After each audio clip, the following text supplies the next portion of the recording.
Amadim upon Jerusalem. How goodly are thy tents, O Yahweh, thy dwellings, O Yasha'Allah. But as for me, in the abundance of thy loving kindness, will I come into thy house. I will bow down towards thy holy temple in the fear of thee. I love the habitation of thy house, and the place where thy glory dwelleth. And I will bow down and bend the knee. I will kneel before Yahweh, my maker.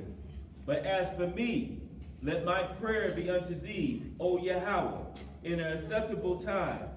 O Yahweh, in the abundance of thy mercy, answer me with the truth of thy salvation.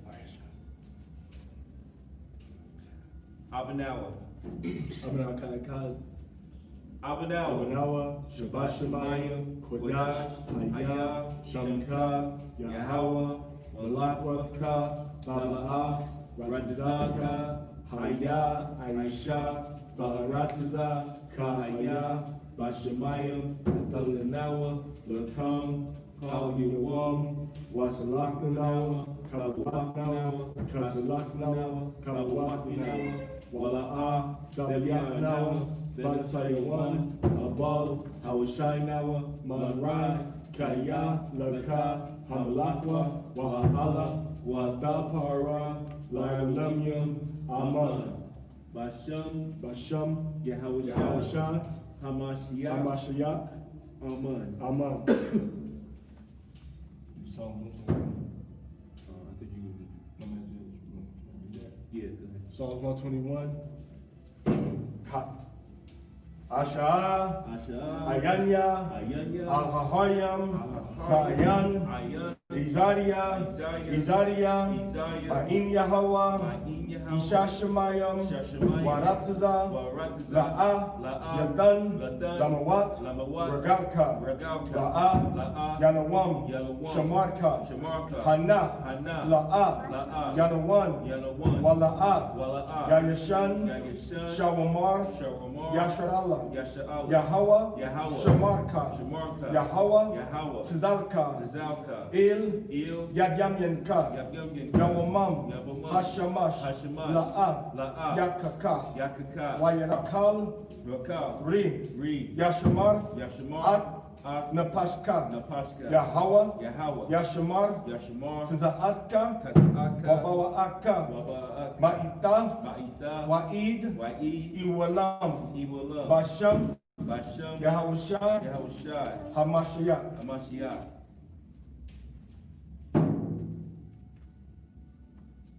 A song for the Shabbat.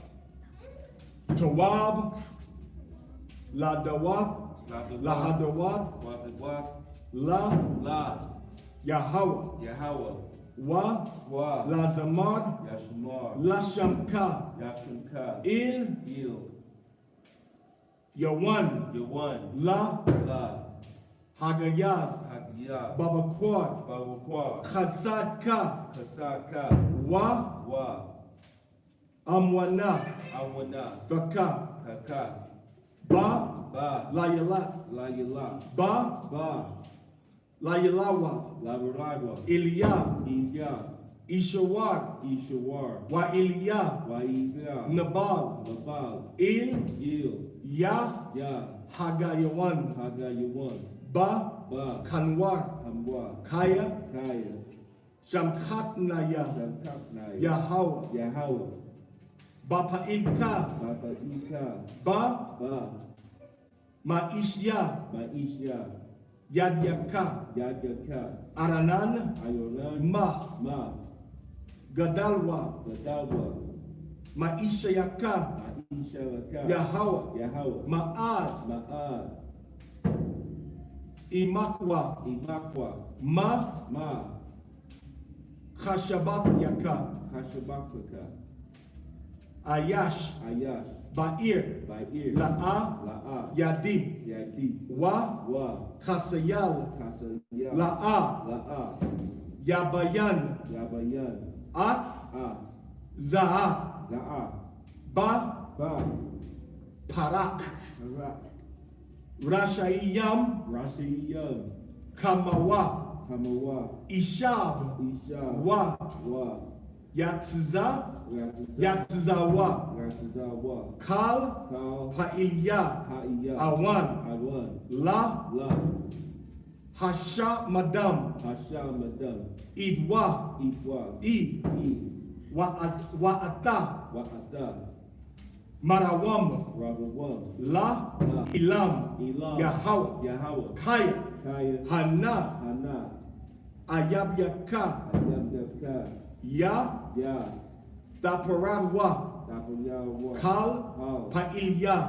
Aiya, Awan, Awan, Wa, Wa, Daram, Daram, Ka, Ka, Ra'ayam, Ra'ayam, Kwaranya, Koyanya, Balatya, Ayafya, Bashamayim, Bashamayim, Bashaman, Bashaman, Ra'inan, Ra'inan, Wa, Wa, Thabat, Tabat, Iyanya, Iyanya, Ba, Ba, Shawarya, Shawaya, Bakwamyam, Bakwaya, Ilya, Iya, Ma, Ma, Riyam, Iya, Tha, Ba, Shaminah, Shamiya, Azanya, Azanya, Tzadayak, Tezazaya, Katamar, Katamar, Yaparak, Yaparak, Ka'araz, Ka'araz, Ba, Ba, Labanwan, Babwan, Yashaga, Yashaga, Sha, Sha, Thawalyam, Awalga, Babaya, Abaya, Yahweh,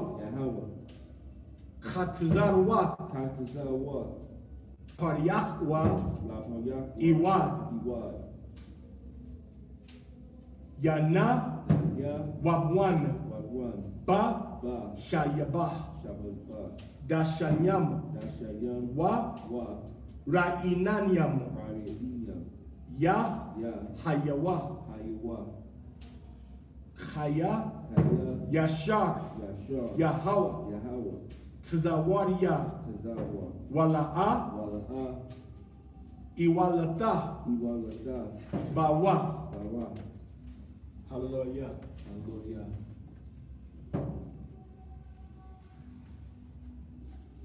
Shemai, Yasharallah, Yahweh, Alhaynawa, Yahweh, Akkad, Wahabta, At Yahweh, Alhayka, Bakal Lababka, Wabakal Napashka, Wabakal Ma'adka, Wahayawa, Hadabaryam, Ha'alha, Ashara, Anakya, Matzawaka, Hayawam, Ayel, Lababka, Lababka, Washanantam, Washanatam, Labanyaka, Labanyaka, Wadabartam, Wababata, Bam, Barkaka, Waba, Waba, Kowamka, Wamka, Wa, Wa, Koshatam, Koshaka, La'awa, Ayel, Ayel, Yaka, Yaka, Wahayawa, Wahawa, Latatapa, Latatapa, Bayan, Iyanyaka, Iyanyaka, Wakatatam, Il, Mazazwa, Bayaka, Waba, Sha'irka, Sha'ika, Wahaya, Am, Shami, Shami, Dashamiwa, Dashimiwa, Al, Ayel, Matzawatya, Matazawa, Ashara, Anakya, Anakia, Matzawa, Atkam, Hayawam, Hayimwa, La'ahba, Yahawa, At, Yahweh, Yahawa, Alahayakam, Lahaika, Wa, Wa, Laibadadwa, Wabiida, Bakal, Bakal, Lebabkam, Wabakal, Wabakal, Wabakal, Lepashkam, Pashkam, Wa, Wa, Netanya, Nathania, Matar, Mata, Aratzakam, Ratazakam, Ba'itwa, Wa, Yawara, Yawra, Wa, Wa, Malakwash, Malakwa, Wa, Wa, Asapa, Asepa, Deganka, Tatanka, Wa, Wa, Daya, Daya, Rashka, Rashka, Wa, Wa, Yatza'ar, Ratza'a, Ka, Ka, Wa, Wa,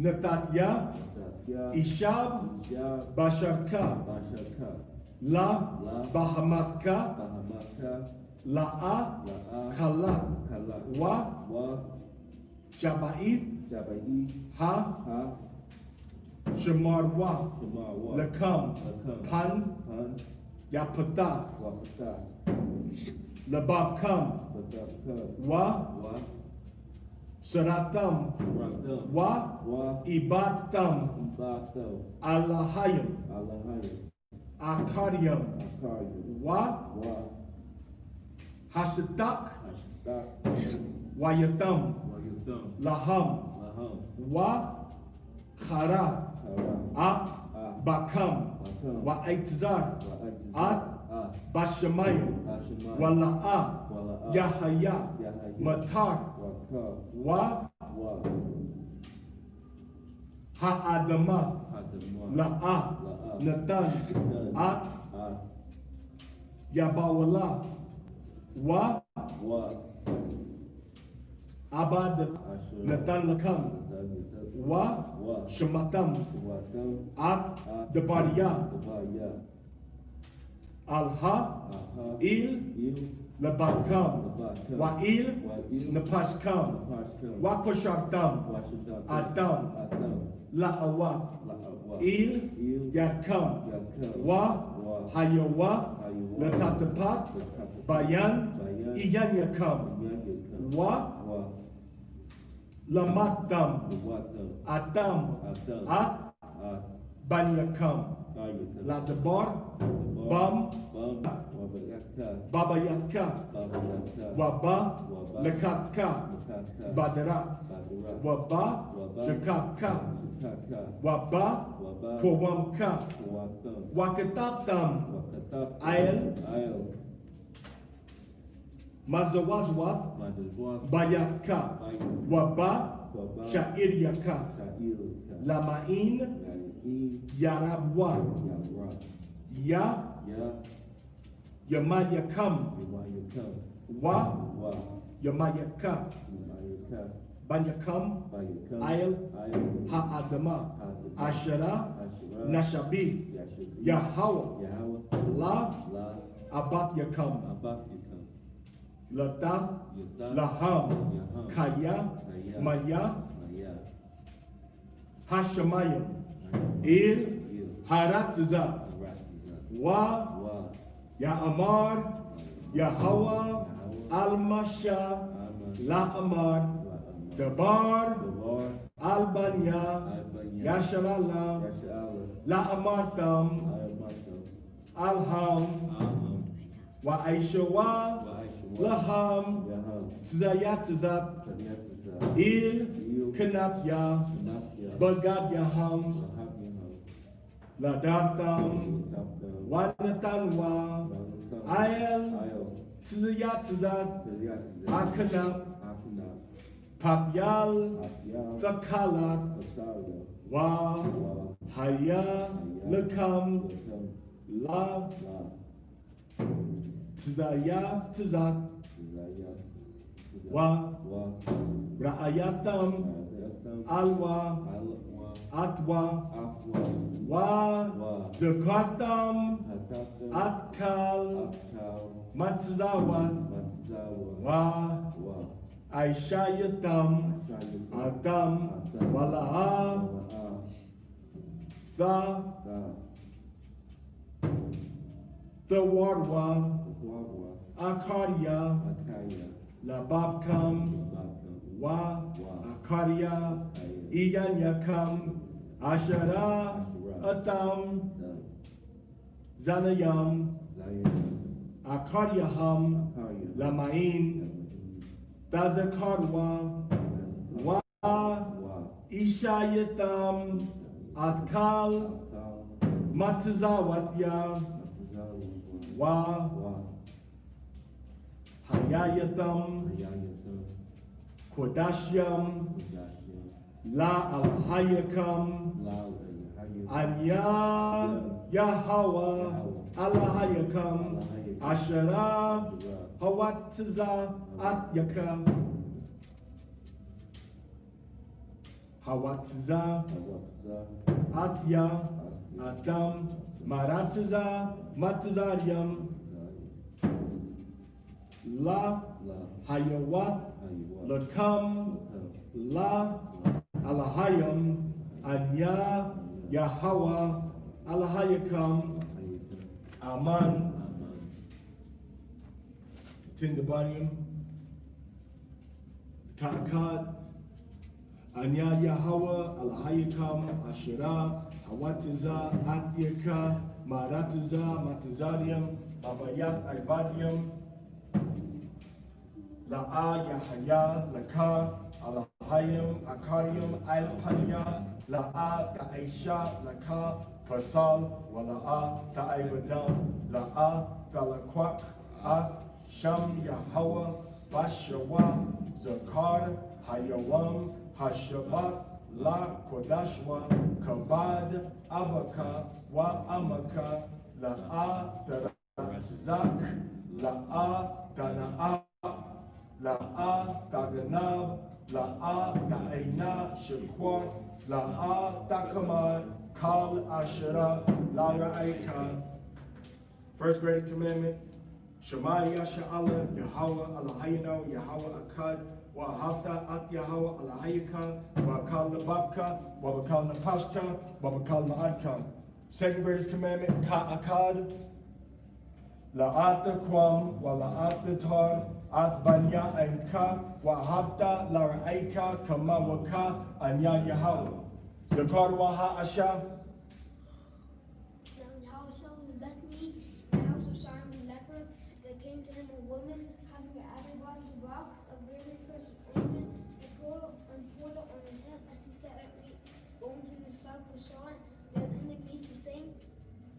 For purpose is this waste, this ointment might be sold for 200 pence, 1 year's wages, and given to the poor. Now shall understand it, he said unto them, Watch what be the woman, she hath wrought a good work for me. You have the poor always with you, but me you have not always. For until she hath poured this ointment on my body, she did it for my burial. Verily I say to you, wheresoever this gospel shall be preached in the whole world, they shall also this that this woman hath done be told for a memorial of her. Yabarakaka. Yabarakaka Yahweh wa Yashamadka. Aman. Yahar Yahweh Panyawa Aliyaka wa Yakanka. Aman. Yasha'a Yahweh Panyawa Aliyaka wa Yashamlaka Shalom. Aman. Yahweh bless thee and keep thee. Aman. Yahweh make his face shine upon thee and be gracious unto thee. Aman. Yahweh lift up his countenance unto thee and give thee peace.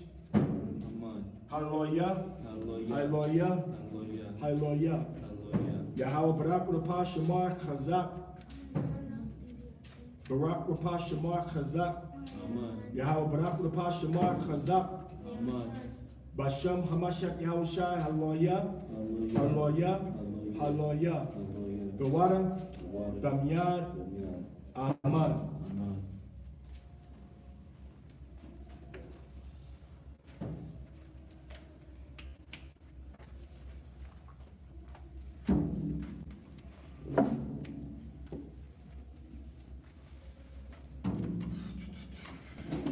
Okay, so the Torah portion for today, even though we finished the Feast of Booths,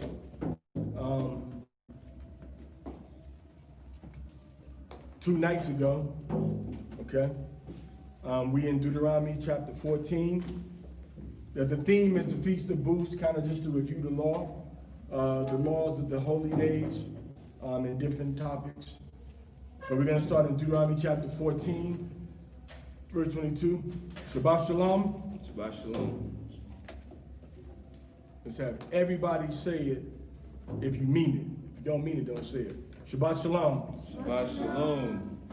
We're in Deuteronomy chapter 14, and we're going to read to start out from 22 to 29. Then we're going to have somebody read 16, 15, and then somebody read 16. All right. So, Zayatan, first reader.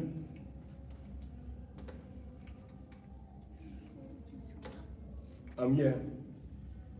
14:22. Yeah. You can probably, you wanna use that or use that one?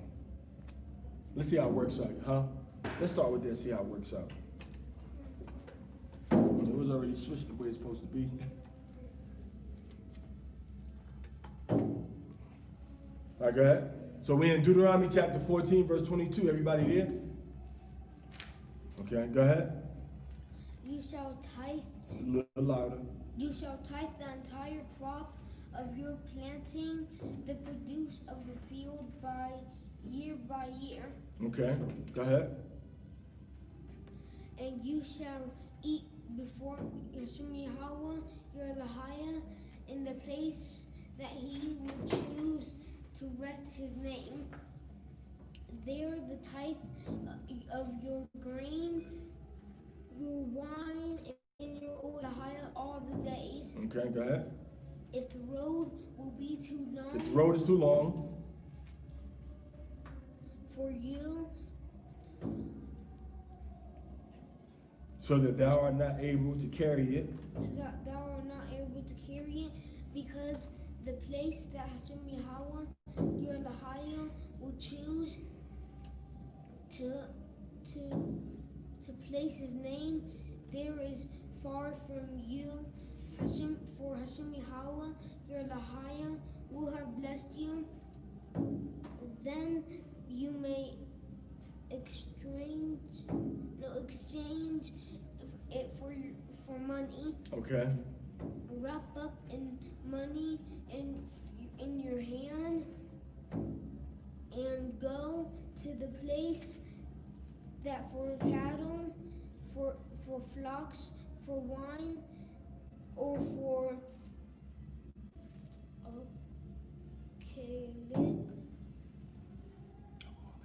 alcoholic beverage or anything that your soul wishes, you shall eat it there before Hashem Yahweh your Elohim and rejoice.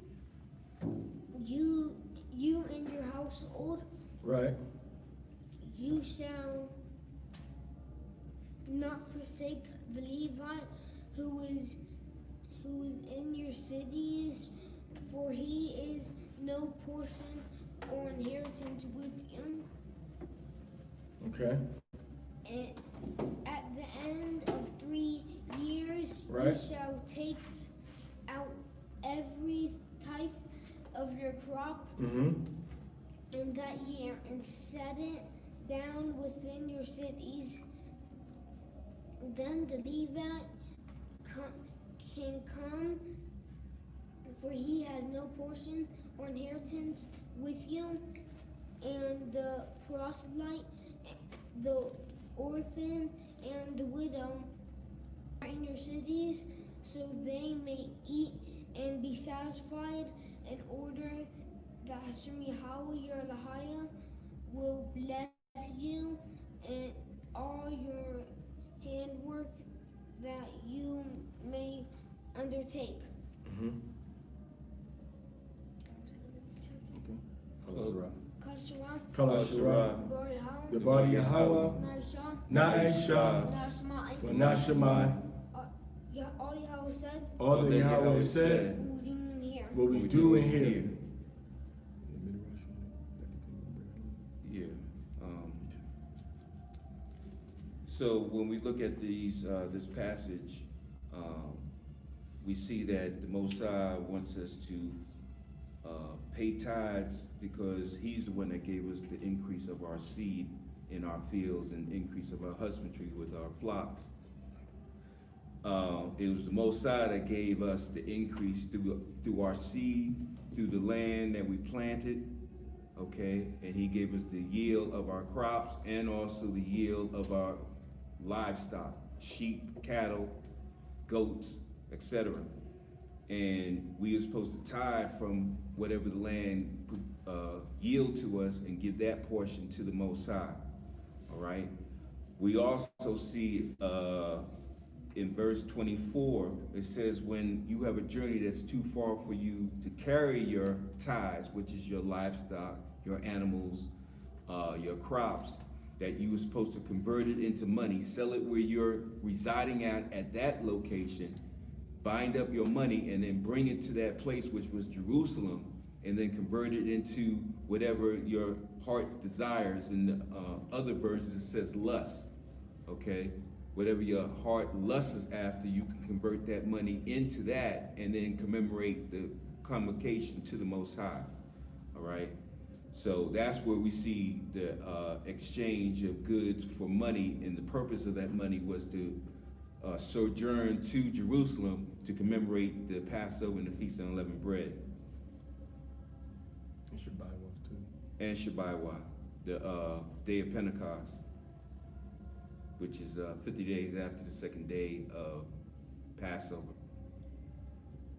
So we also see that you're supposed to give that at the end of 3 years. You're supposed to give the increase of your livestock and your flocks and your whatever the land offered you in yield, and then you're supposed to lay that up within your gates for the Levites, okay, and for the stranger, and for the widow and the fatherless, so they can eat of it also. So however the Most High blessed you, you're supposed to take that blessing and bless others. So in other words, we really were supposed to have a abundance of poor people within our land, because we see, as we'll read, Hungry poor people. Hungry poor people. Might have poor people, but not hungry poor people. That a person who was hungry should and would be allowed to eat. All right? And that's part of nationhood. You want to add? Yeah, so when we grow our crop, notice that it said in verse 22, the increase of your seed, which means whatever you planted, subtract that out. And then whatever increased, all right, whatever you started out with, subtract that out. Right, you had, you started with a pound of popcorn seeds, and then you planted, and you got 100 pounds of corn. When you subtract that, that pound of popcorn seed, okay? So the Most High is saying that he wants the increase of what you had. He wasn't saying every little thing you did, pay me. You go to work, pay me. You get a check, pay me. All right? Somebody give you some money as a gift, you pay me. It wasn't like every dime came in your pocket. The Most High wanted you to give him a tithe from the increase. And it was agricultural. It was husbandry. It was animals. If you had a fish farm, all right, what you brought in, all right, what you brought in, the increase, you gave a tenth to the Most High. Now, tithes weren't paid the way that we had it in ancient Israel. Weren't paid every week, every month. It was paid 3 main times a year, 3 different types of tithes. In this chapter, we got 2 of those tithes. The first tithe, who was the first tithe that we read about was to benefit who? Don't be scared. Who was it meant to benefit? He read it. Read it again, man. Read verse 22 and 23. You shall tithe the entire crop of your planting, the produce of the field year by year. Okay, so you shall tithe year by year. So the Most High is saying you got this annual kind of tithe that you got to do regularly. Read. And you. And who? And you. And who? And you. If you raise your hand. If you are you, raise your hand. And you, go ahead. Shall eat. You shall what? Eat before Hashem Yahweh. You shall eat before Yahweh. Go ahead. You are the high end. You shall eat before Yahweh. What are you eating? Read. In the place that he will choose. What's the place that he chose? Amaya? Huh? He chose Yerushalayim. That's the place he chose, aka Jerusalem, which is not down south in the Negev desert, which is up north where it's been at for years, at the top of the Dead Sea area. All right, go ahead. To rest his name there. Which is Jerusalem. So you go to Jerusalem. Go ahead. The tithe of your The grain. what? The tithe Uh-huh. of your grain. You eat the tithe of your grain. This is the first tithe we're reading about right here. It's the tithe that you benefit from your labor and your work and the blessing that Yahweh gave you. You benefit from it because it's agriculture. So the plants, the vegetables, the fruits, the chickens, or the quail, the pheasant, the turkeys, all of the fruits and the vegetables and the animals that you increase from, you give a tithe to Yahweh. You give a tithe to Yahweh. So if you got 20 quails, 30 quails, you got 20 quail. And then the Most High blessed you so that when everything is said and done, how many quails you gonna have after maybe from after the Feast of Booths? Whenever you start it, because the Feast of Booths, you're gonna have some kind of increase with your quail, because they always producing. So a tenth of that, you say, bam, this gonna be for what? When I go to celebrate the Feast of Weeks, if you start in the beginning of the year, Passover, by the time 50 days come, that's 7 weeks. So you got your first batch of quail ready to go in like 6 weeks, so you can do your tithe off of that. Have your quail, depending on if you're gonna grow them to eat or if you're growing them just as layers. Because if you want them to eat, then they're gonna get a little bigger.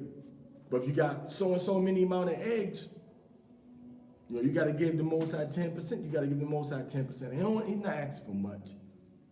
So you are eating the tithe that the Most High have allowed you to increase from your garden, from your farm, showing that we were a very agricultural-based economy, meaning we planted and ate our own food.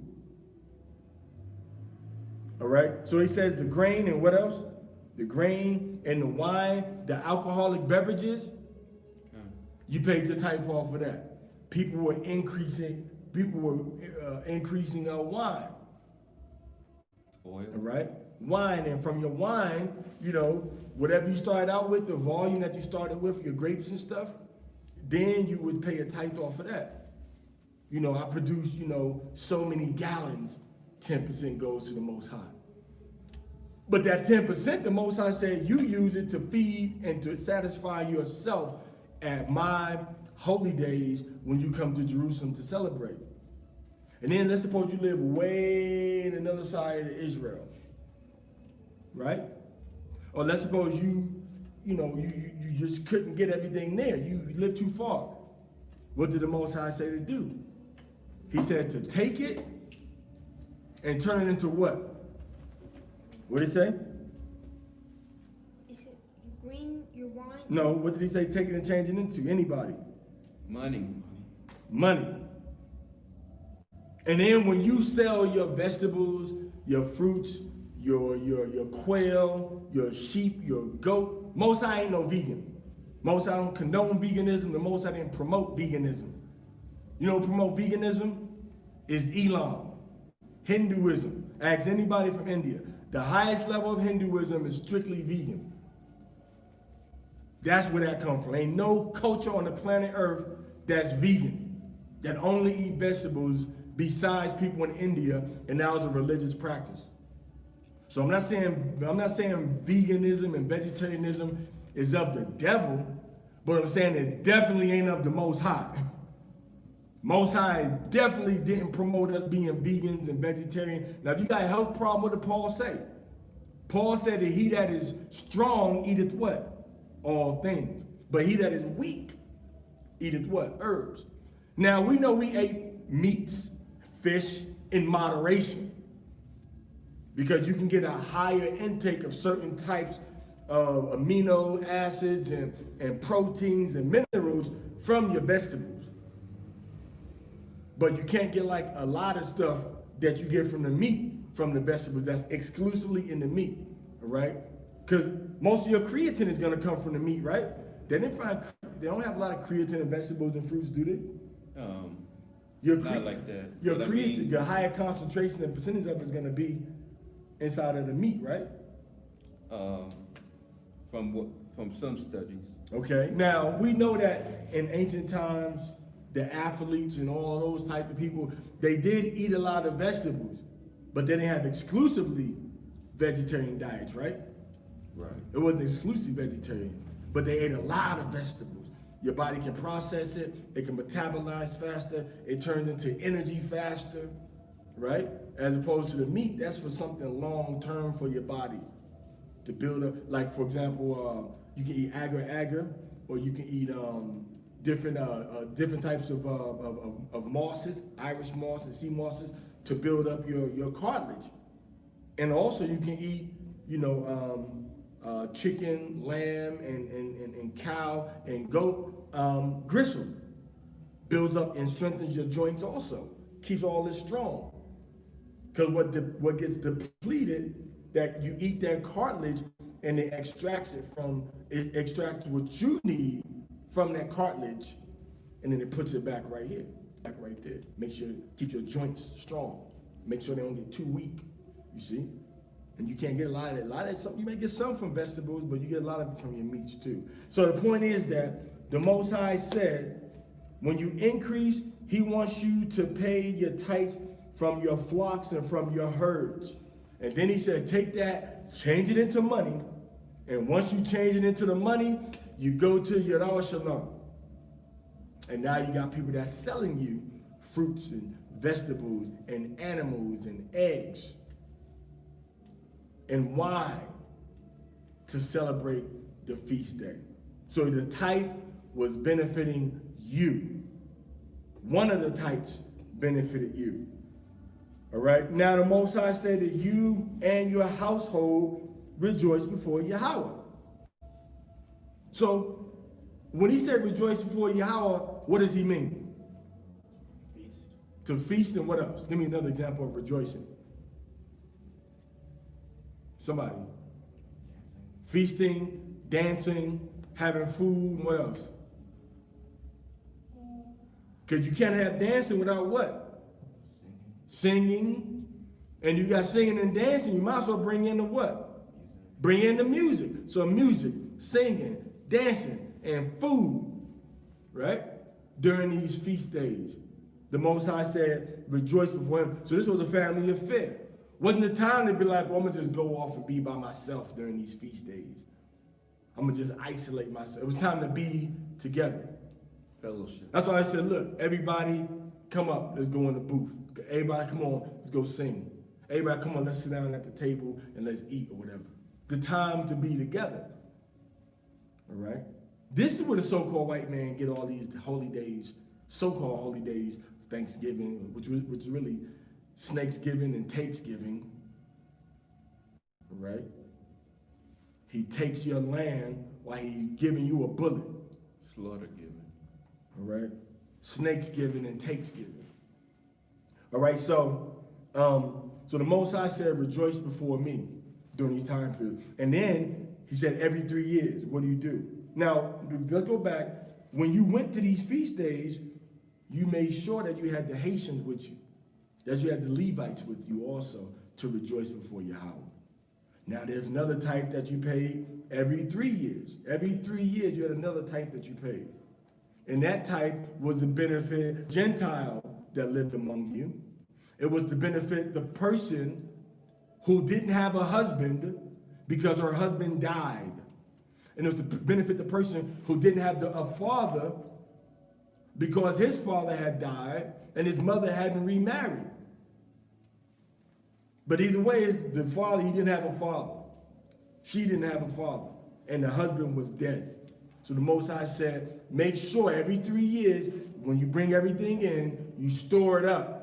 And then you invite them in to get what they want and to eat. So you throw if they eating, either feasting or they getting together and they cook. It's a big community affairs, man. The Most High is about community. The whole city of Jerusalem was involved. In the Levite. But now these types right here, the type of the widows and the orphans and the stranger, and the type of you rejoicing before the Most High having your feast, the Levites didn't have no part of that. You didn't take that to the temple for the Levites to keep. You had another type that we didn't read about right here, that you took to the temple every year, just for the Levites. And then when the Levites got their tithe, they would take 10% of what they got and give it unto the Levites that were the priests. See, every Levite wasn't a priest, but every Levite was supposed to be a Torah teacher. But it's like the Levites, so-called Haitians that we got now, they don't want to be the law teachers. They want to be street teachers and just do everything else like everybody else is doing. They don't want to dig into the prayers, dig into the Torah. Every Levite should be an expert at showing you Yahushua in the Torah and Yahushua in the prophets, and then linking it up with the Besorah, the New Testament. Every Levite should be an expert at that. Ask a Levite about any law. They should be able to tell you what it say in the English, in Creole, in the Hebrew, and explain it to you. Con? Every Levite should be able to do that. Because the Most High said that they shall teach Jacob the laws and the judgments of the Most High. All right? So these are the different types of tithes that the children of Yasha'Allah were given by the Most High. The one we read about here is the one that was for you. You benefited from the tithe. So the Most High loved himself, loved us, he loved the stranger, loved the widow, and loved the fatherless. And he said, you give yourself, you pay yourself first. Because you got out there in that field, and you got them seeds, and you got them animals, and you orchestrate. So the Most High said, well, I gave you the blessing, and now I want you to benefit from that blessing. All right? So that was the first kind of type that we read about. The second one was when you gave 10% every 3 years. You saved it, you stored it, you put it within your own gate. And then once you did that, what happened? You invited the less fortunate people. It don't even got to be less fortunate. You understand? The widow could have been a rich widow. Could have been a rich widow. But 10% of what she had to be given unto, 10% of what, I'm sorry, it could have been a rich widow. So 10% had to be given unto her to share with the other widows in your gates.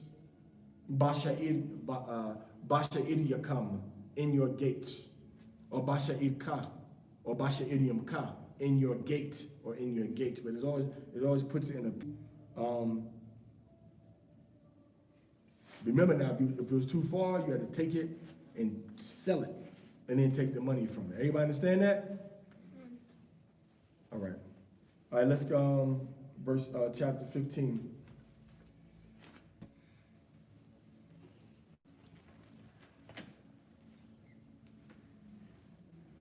Chapter 15.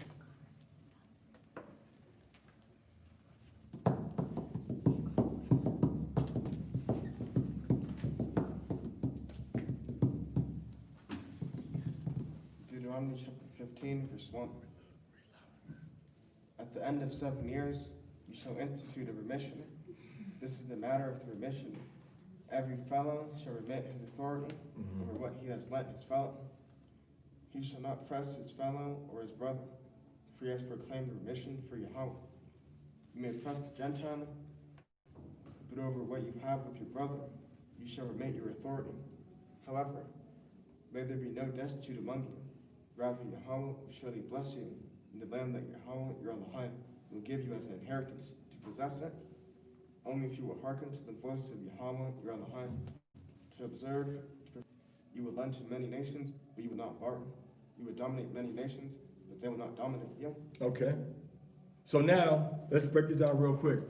When you got a loan from somebody, or if you loaned money to somebody, loaned food or crops to them to be able to sustain themselves, every 7 years, according to our entrance into the land of Yasharallah, it was done. We don't know when the 7 years are now. But every 7 years, what happened? You had a release that took place, meaning that all debts were canceled. You didn't have to pay anybody the money back that they have loaned to you. Everybody understand that? Now, the Most High said, you're going to have to pay that money back once we get set up into the kingdom. and there's no more poor among us. When there's no more poor among us, then everybody's gonna have to pay the money back. That's what it tells you in verse 4.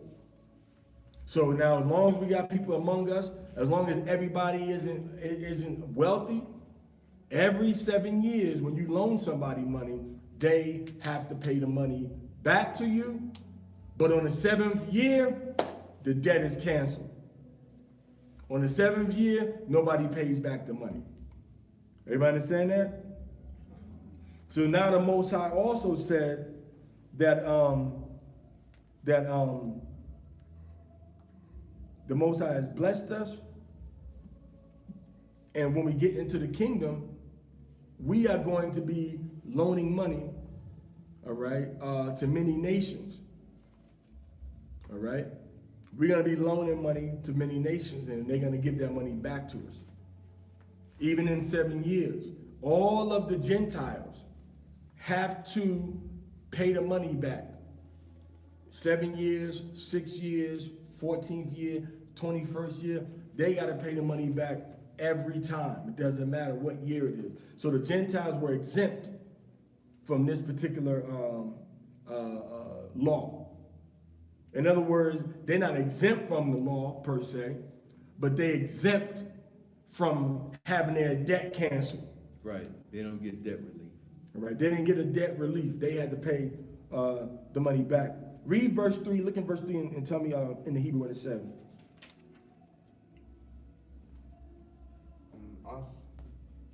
Hanakarya, Okay.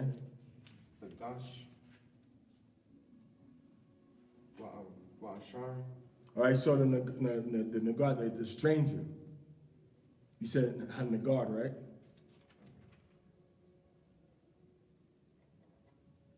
Read again. Al-Nagad, you said? Al-Nagaria?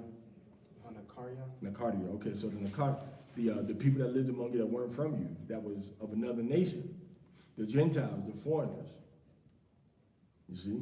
So they had to pay the money back. So everybody didn't get a free ticket every 7 years, only the Israelites. So the Most High is showing you that Gentiles were integrated enough into our society to where the Most High had to give us specific economic measures to deal with loaning and debt toward Gentiles. So I'm showing you also we expect the Gentiles to be among us. Some of them were expected to be able to have livelihood and to be able to pay us back what we gave them. How could they do that? They were being beat down and cut and raped and robbed and imprisoned and slaughtered all the time. They had to be able to be among us and make a living, right? Okay. They had to be able to make a living. You're not going to loan a Gentile money if he can't make a living to pay you back. You're not going to loan a Gentile money if he's not going to be able to give you what you gave him. So this shows you that we had Gentiles among us of different calibers. Every Gentile wasn't like, getting their back whipped and everything. These productive people, just like now. It's like now some of y'all got people that work on your cars, people that's making even your Israelite garments for you, people that are giving you food, people that are cooking for you, people that are helping you close a loan on a house or on a car. We won't discuss the biblical legalities of those 2 points right now, but they're Gentiles and they're helping you out. So every Gentile wasn't just a broke slob bum in Israel. No, we didn't have that. We wouldn't allow that. You got to do something, man. You got to go back to where you came from. Okay. You know what I'm saying? Pick up the trash in the streets. Pick up the trash. We make sure you get 3 meals a day. Just make sure this area over here stays clean. You ain't got a job. Don't be, you want to beg for food every day. Clean the neighborhood every day. Make sure it stays clean. Keep the streets swept. Don't let the debris from the dust and the leaves and the bark of the trees accumulate. Clean it up. You go along the line. Breakfast, lunch, dinner, breakfast, lunch, dinner, breakfast, lunch, dinner. Everybody gives you some food every day. But you got to do something around here, man. You know what I'm saying? Okay. Oh, I got a contract over here to do a job, man. To do clean up. They like how I clean. but I need a little bit of money for some equipment. Okay, you've been cleaning right here. There you go. Here's some money for your equipment. You have to pay me back. It's the 6-year release. So when that 7-year release come, his business is booming, he got his money, he got to pay you back. Right? He got to pay you the money back. Okay. You see that? He got to pay you back. Equity. If it's an Israelite, the year release come, nah, I don't got to pay you back. He don't got to pay you back. Okay, brother, that's what the Most High said. And the Most High going to bless you for doing that. All right, go ahead. Verse 7. If there shall be a destitute person among you, Mm-hmm. any of your brethren in any of your cities, So if it's a poor Israelite, go ahead. and your land that Yahweh your Elohim gives you, not harden your heart or close your hand, you shall open your hand to him, you shall lend him his requirement, whatever is lacking to him. You can open your hand wide. What you need, bro? Okay, I got you, no problem. I'm gonna loan this to you. Go ahead. Beware, lest there be a lawless through your heart sank. So the Most High said, don't get a wicked thought in your heart. What is the wicked thought? Don't get an evil thought in your heart, okay? Don't let an evil word come into your heart. What is the wickedness of the son of Belial? The wickedness to sow evil that the Most High is talking about, that he doesn't want you to do. Go ahead. Sank. The 7th year approaches, the remission year, and you would look malignantly upon your destitute brother and refuse to give him. Then he may appeal against you to Yahweh, and it will be a sin upon you. Oh, the 7-year release is coming. If I get to do some money, I ain't gonna get it back. Because the 7-year release is coming. The Most High said, don't think like that. Okay. The Most High said, don't think like that. Because when you tell that man no, he goes talk to Yahweh about it. Yahweh would have dealt with you about it. Yahweh would have gotten you and punished you for having an evil eye towards your brother. See, we think of the evil eye.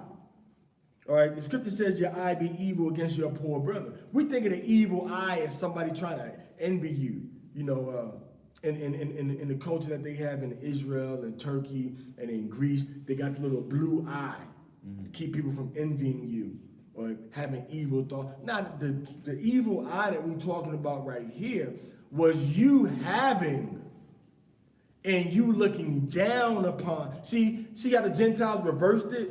They got the evil eye being, oh, you was envious against somebody that got something that you want. So you envious against them. And you got to put up this eye in your shop so that person don't envy you, so that they don't want what you got. You got to put this eye, these blue eyes up everywhere.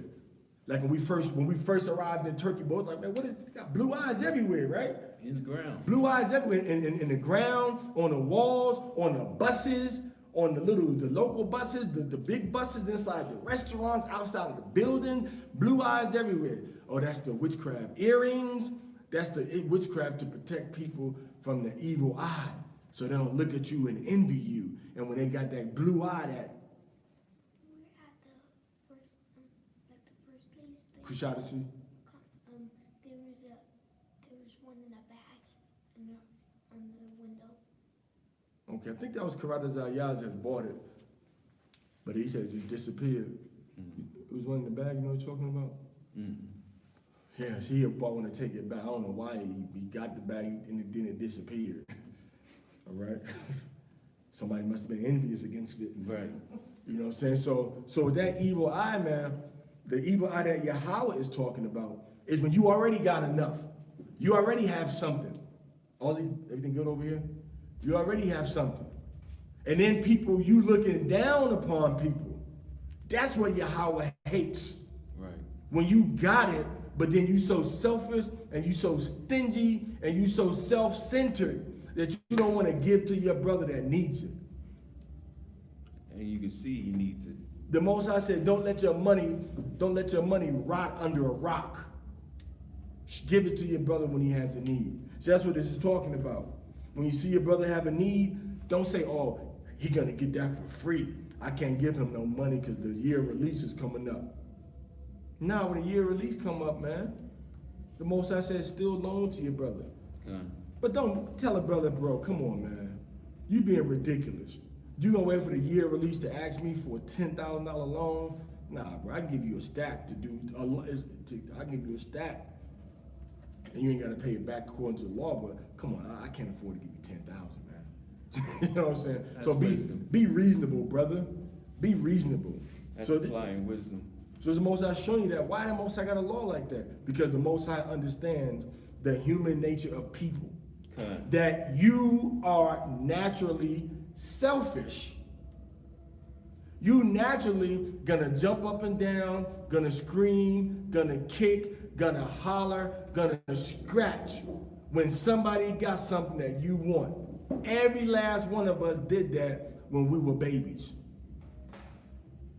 But then we also would say, here, share this, share this. But which side gets nourished? The greedy and selfish side or the sharing side? Here, take this. Yeah, you want some? Here, take some of my cereal. Take some of my sandwich. Take some of my popcorn. You see that? Which side are you nourishing? You see? The Most High wants us to nourish the generous side, the giving side, the caring side, the benevolent side, the side that looks out for the needs of society that's around us to make sure that everybody can eat. It's enough to go around, man. Kind. See, we selfish now. What are you doing with that money that people are giving you?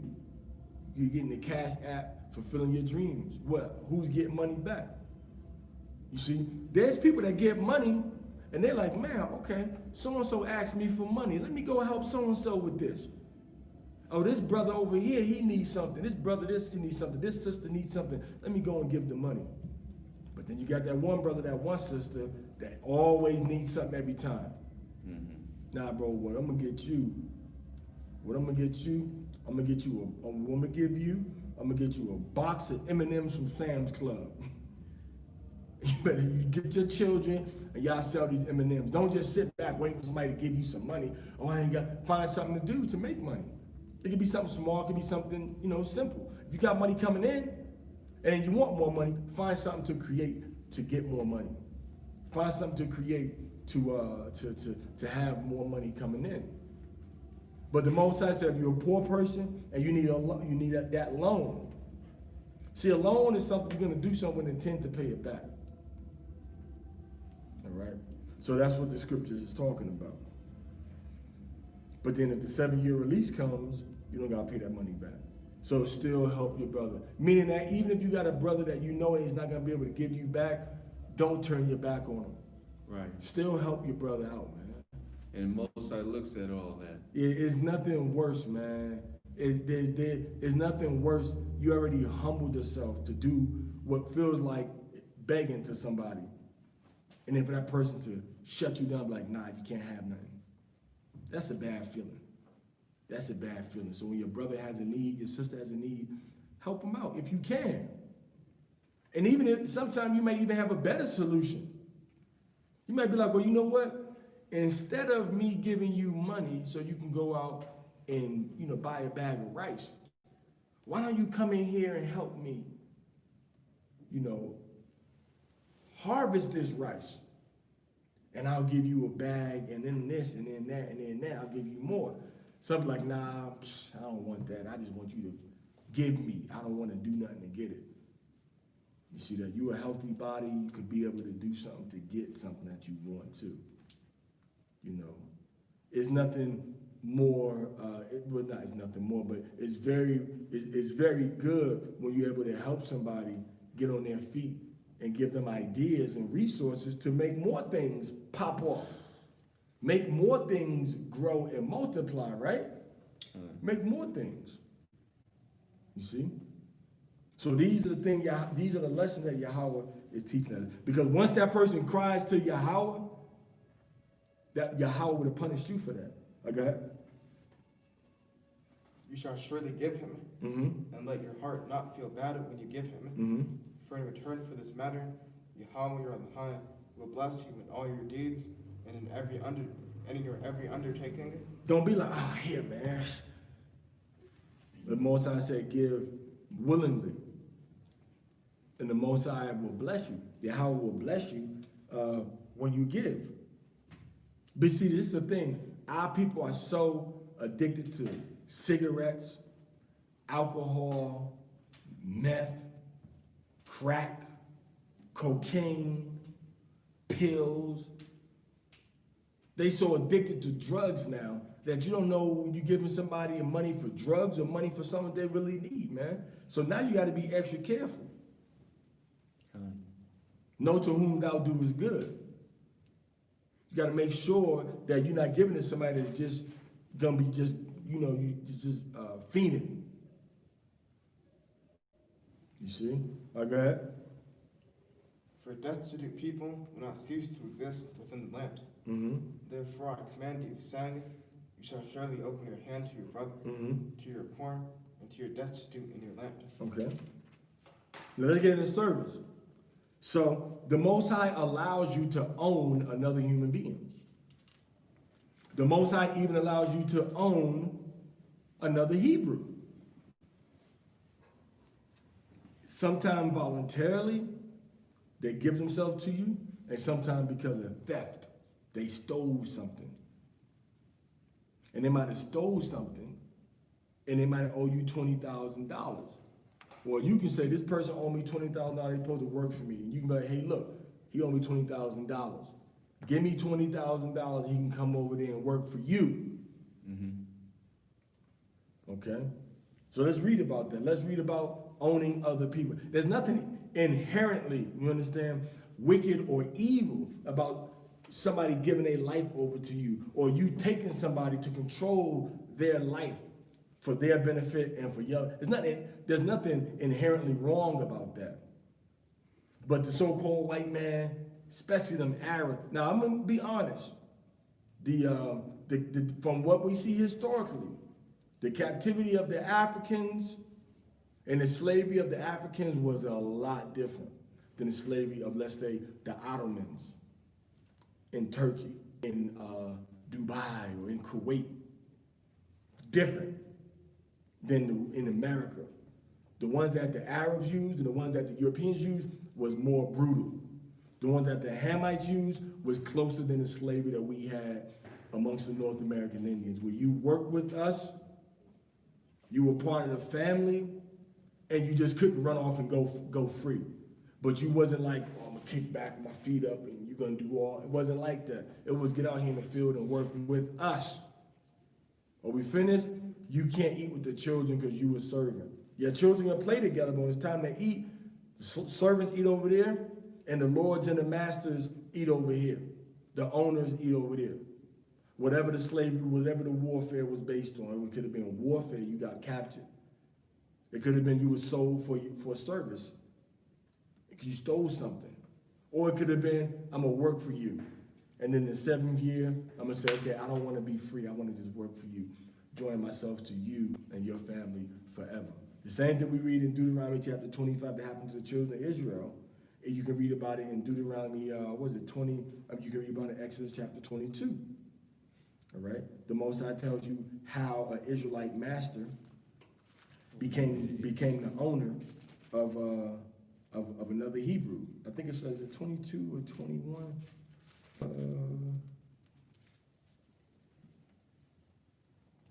It's in chapter 21, Exodus 21. It shows you how to own people, how to own somebody. That's a Hebrew. So there's nothing wicked about that. It's just the so-called white man, he did it. Hey man, won't you sell yourself to me, man? What? You ain't gonna be beating me and raping my wife and cutting up my fingers and toes if I try to run away. You see, because our system was the total opposite. What happened to a slave in Israel when they ran away from their master? That person was allowed to stay wherever they ran off to. And they got land, and we had to help them get on their feet. You see that? The scripture says, treat your servant like a what? Like a brother. And that's what wisdom says in Ecclesiasticus. Treat a servant like a brother. All right? Go ahead, Amaria. If your brother, a Hebrew man, go ahead. or a Hebrew woman will be sold to you, he shall serve you for 6 years. And in the 7th year, he shall send him away from you free. Now, who's selling me? Who's selling me? Can somebody just take me off the... Now, we know this ain't talking about somebody just kidnapped me and is about to make me a slave. right? We know they ain't talking about that. Why? Because the Most High said that if you steal a man, and that man be found in your hands, it said that you had to be put to death. Everybody understand that? So this ain't talking about somebody stole you and then they trying to sell you to somebody. This is going into, I say, man, times are hard. Okay? You need a Spanish teacher in your household, you paid, you rich, hey, man, look, give me, I don't even need a lot, bro. Just give me, let's see, give me up front, give me now, give me so-and-so $1,000, man. And I'll work for you for them 6 years. All right? I'll work for you for them 6 years. Bam. What do you call that? You call that a work contract. You call that a contract employee. And if you break that bond, then you got to pay that money back plus, penalties. So I sell myself to him. So when I sell myself to him, he owes me for them 6. That's what we're reading about right here. If I sell myself to him, if I'm sold to him, he give me the money. And I'm his employee now. But see, during that time period with him, what am I doing? He's giving me food. He's giving me clothes. He's giving me a place to live. He's helping with my medical costs. All right? He's helping me take care of my children. He's doing all these things for me because I'm his responsibility. But now what I'm doing is what? As I'm teaching him, as I'm working for his household, I'm starting me a whole translation and interpreter business on the side. Now I'm still working for him, but now I'm hiring people and I'm building up my business for the money that he gave me. Right? So now that 7-year release comes, like, oh man, I'm not really gonna stay the water for everything. Then he said, oh, I'm feeling, bro. Or I say, you know what? Let's go and make me your servant forever. And I stay working with him forever. And then I say, well, look, I got this business over here, man. It's grossing. All right? I'm sorry, not grossing. It's netting, meaning what I pull in every year is $200,000. Now that's my money. But what can we do together with that money? Adawaniya. How can we make that grow? Mm-hmm. How can we make it grow? It's my money. See, he didn't take everything I had. I still have money as his servant. So that's what we're reading about here. Now, that ain't what the so-called white man did, but sometimes the so-called white man, his system of slavery was kind of funny because he did let slaves buy their freedom sometimes. So every penny they made, he didn't say, give me that, give me that, give me that. He let them buy their freedom sometime, right? Let them buy their freedom. So his laws that he had wasn't as rigid and strict as we always think. He's a wicked and evil dog. But all of his laws about slavery wasn't to the master's advantage and the slave's disadvantage. You could buy your freedom in some places under some circumstances. But the form of slavery was evil and wicked that they had upon us. All right, keep reading. But when you send him away from your friend, you should not send him away empty-handed. So when you get let loose for them 6 years, he gave you things that help you get on your feet. Read. Adorn him generously from your flocks, from your threshing floor, and from your wine cellar. As Yahweh your Elohai has blessed you, so shall you give him. You see that? The Most High said, so the same blessing from them tithes, the Most High said, when you pay them tithes, now I want you to go ahead and do what? Pay your little workers that don't want to work for you no more. The Hebrew servant that sold themselves to you, go ahead and help them out too. Go ahead. You shall remember that you were a slave in the land of Egypt, and Yahweh your Elohai redeemed you. Right. Therefore I command you regarding this matter today. Right. In the event he will say to you, I will not leave you, for he loves you. So he said, I don't want to leave you. Go ahead. For it is good for him with you. Then you shall take it in all and put it through his ear. Take an awl like a big needle and put it through his ear. Go ahead. And the door. At your own door, at your house. Go ahead. And he shall be for you an eternal slave. He shall be a servant. In English, we make a difference. Servant is really what the word is. Because servant means to what? To serve. What does slave mean? Slave came from how the Europeans, how they used to treat the Slavic people, all right, between like the Caspian, between like the Black Sea and maybe like Marmor Sea, and then like north and east of Greece. Treat them real bad. They were called the Slavic people. Yugoslavia, right? These were the Slavs. So that's where the nickname of that word slave came from. But the proper word for slave is really a servant, or ibad, or ibad. Even in the Middle East today, they call our people abid, which means servant or slave. It means servant. Because abid is the same as ibad. Abid, ibad. All right? It means servant. Some people might say Obed. Obed and Ibad is the same word in Hebrew. Both of them, it begins with the Ibad, the I. It begins with the Hebrew I. Iyan, or Ayan is the first letter. So he said what?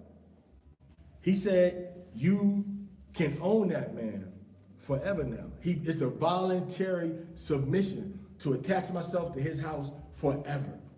Me and my children. Go ahead. Even to your maidservant shall you do the same. Mm-hmm. So the maidservant can say the same thing. No, I want to belong to your house forever. Okay. It shall not be difficult in your eyes when you send him away free from you.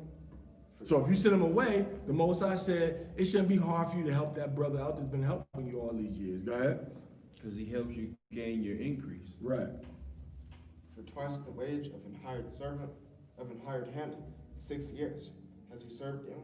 Mm-hmm. And Yahweh your Elohim will bless you in all that you do. So you do that, you bless the person, the Most High is going to bless you still. All right, go ahead. Every firstborn male that is born in your cattle and in your flock, you shall sanctify to Yahweh your Elohim.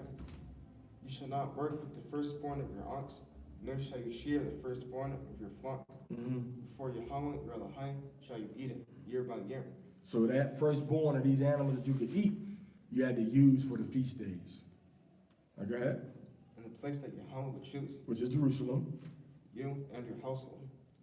If it shall have a blemish, lameness, or blindness, or any serious blemish, you shall not slaughter it to Yahweh your Elohim. So a blemish means that it may have half of an ear, or it may have a part that's kind of deformed, or it may have an eye that doesn't open up all of the way. All right. Or it may have a mouth where the lip is mouth is crooked, the lip is crooked. Or it may have one foot slightly shorter than the other. Any blemish, you can't use that one. You can't offer that to the Most High. Okay. Okay? In your cities shall you eat it. So you can still eat these animals, the firstborn, that don't have the blemishes. You eat them as a ceremonial process before the Most High. Go ahead. The contaminated one and the pure one alike. So if a person is unclean, or if a person is tahar, meaning if a person came from a funeral, or if a woman just had a baby, both of those people can eat it. Or a person that's been separated and fasting and praying away from everybody, and their mind, their spirit, and their body is clean. Or a person that just came from, from a burial. A person just got finished, burying. They might have had a pig as a garbage disposal, and the pig died, so now they buried the pig. So when they do these types of things, now they become tama'ah. They become unclean. All right.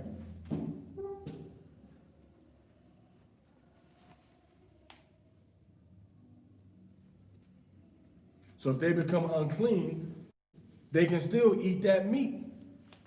Go ahead. Like the deer and the hart. Just like nobody has any restrictions on, oh, you can't eat this deer because you unclean. You can eat deer whether you clean or unclean, whether you tahar or tama'ah, whether you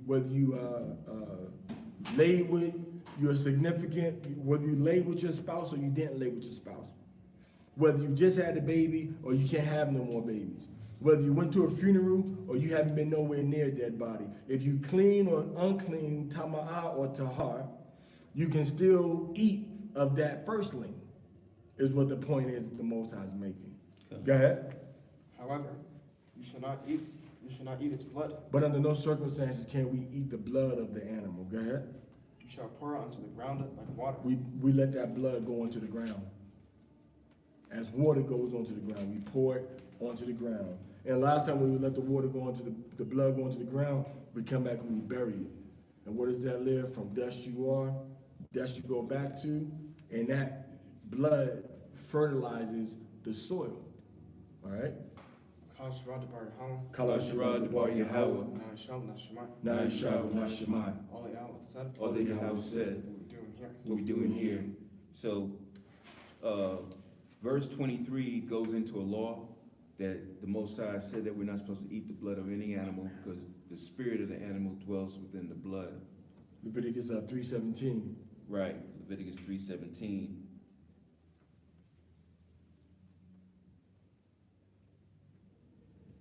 And if you look at this society, what does this society promote?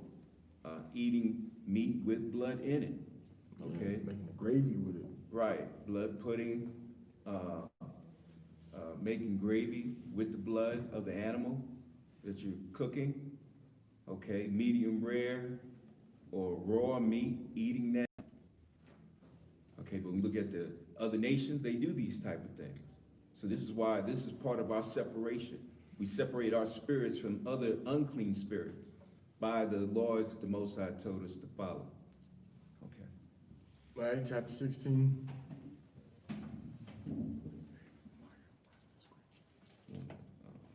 Go ahead. 17. 1 to 17, 16. Versículos 1 a 17. Pero solamente después, solamente se queda como unos 1, 2, 3, 4, 5 versículos después. Que. Ok, con versículo 1. Deuteronomy chapter 16, verse 1. Read this one in Hebrew. Deuteronomy 16:1, go ahead. Shamawar, Shamawar. That means to protect, to guard, to preserve, right? To defend. That's why we talk shamawar, right? Coming from the root word shamar. Go ahead. Ath, Uh-huh. Kadash, Guard, protect, and preserve the month or the beginning of the time period. Go ahead. Ha'abayab, Spell that. Ha'abayabam, Abayab. What does it say? How many letters is it? 5 Ha'abay, But beside the ha, that's the 4. Abayab, right? So Abayab is the beginning of when the grass starts to spring up. Use 2 fingers and draw what grass or what most things look like when they first come out the ground. Well, you use 1 finger if you want, but draw it. Let's see how it looks. Okay, it looks like this.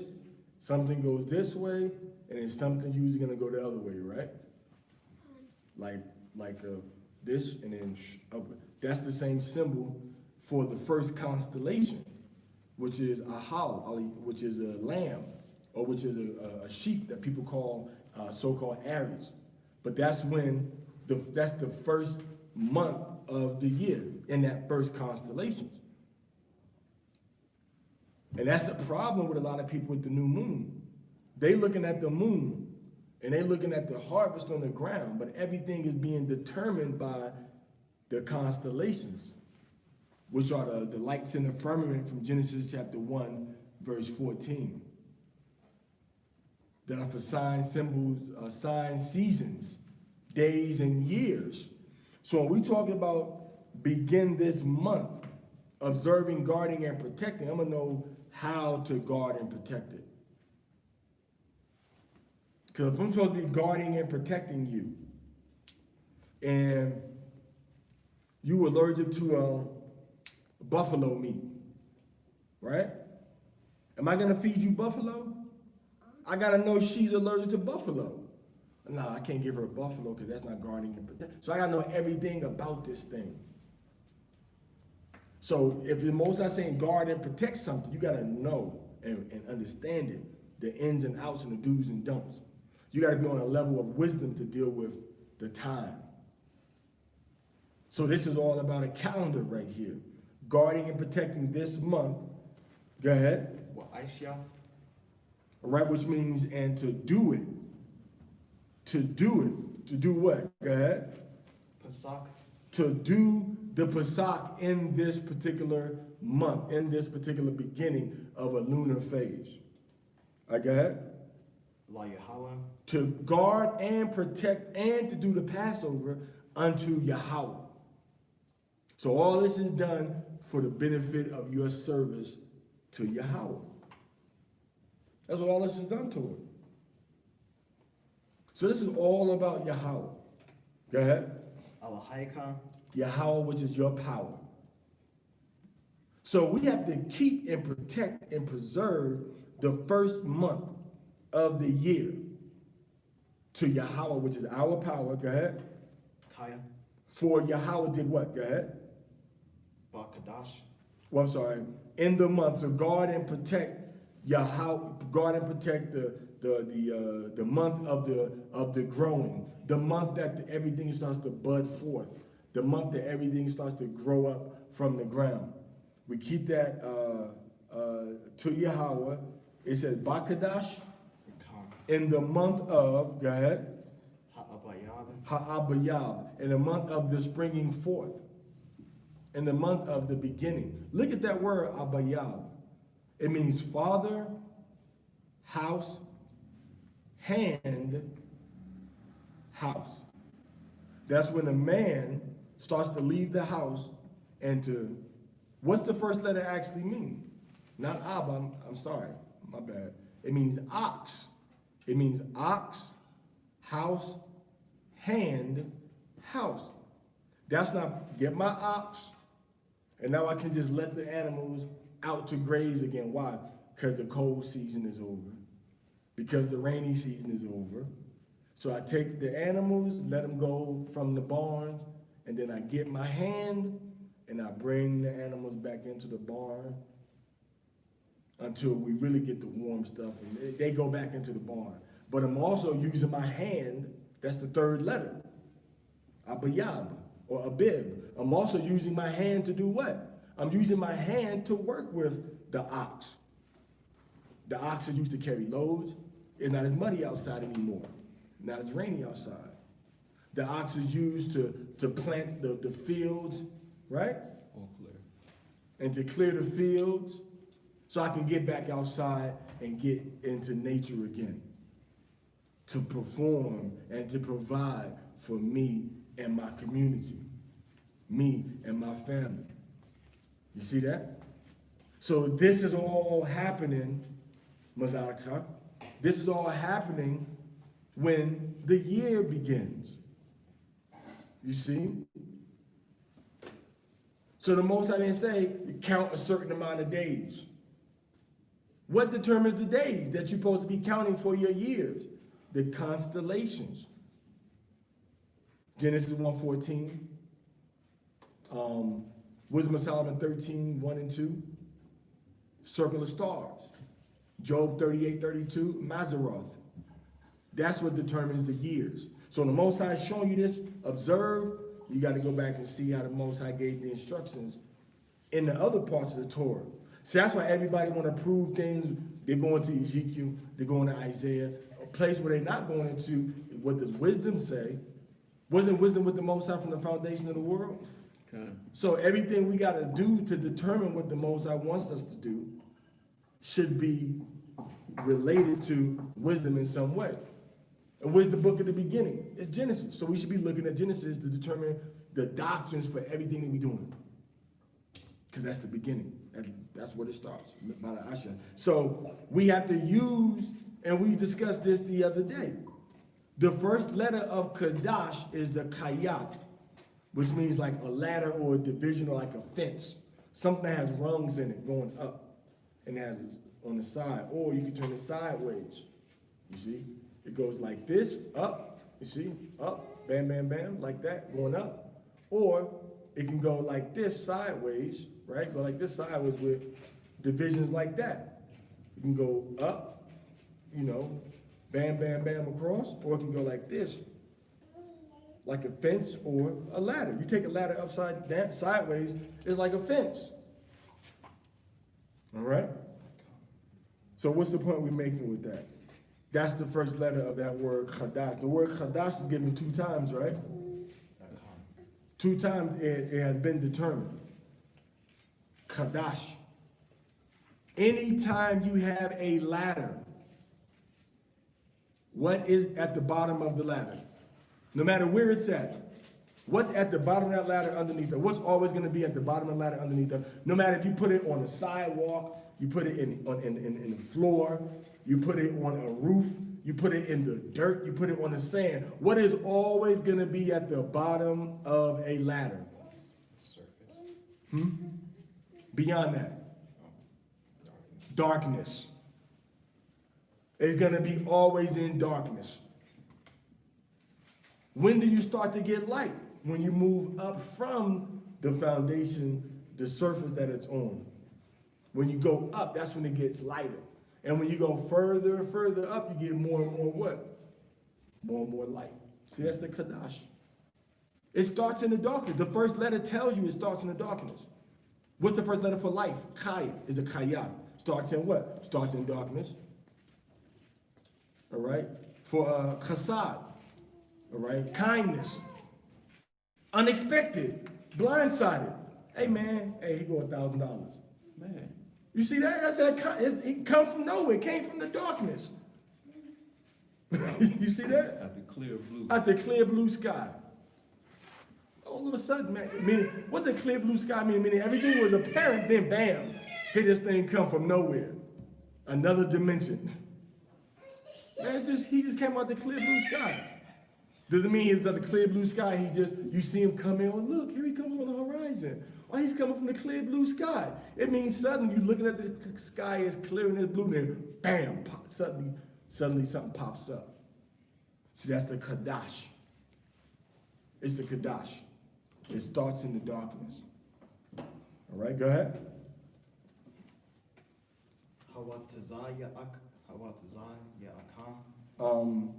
Yahweh that brought you out, go ahead. Yahweh, That brought you out, go ahead. Yahweh, Elahayakam, your power, go ahead. Mamatazarium, From Egypt, go ahead. La Layla, in the nighttime. See what Moses is saying?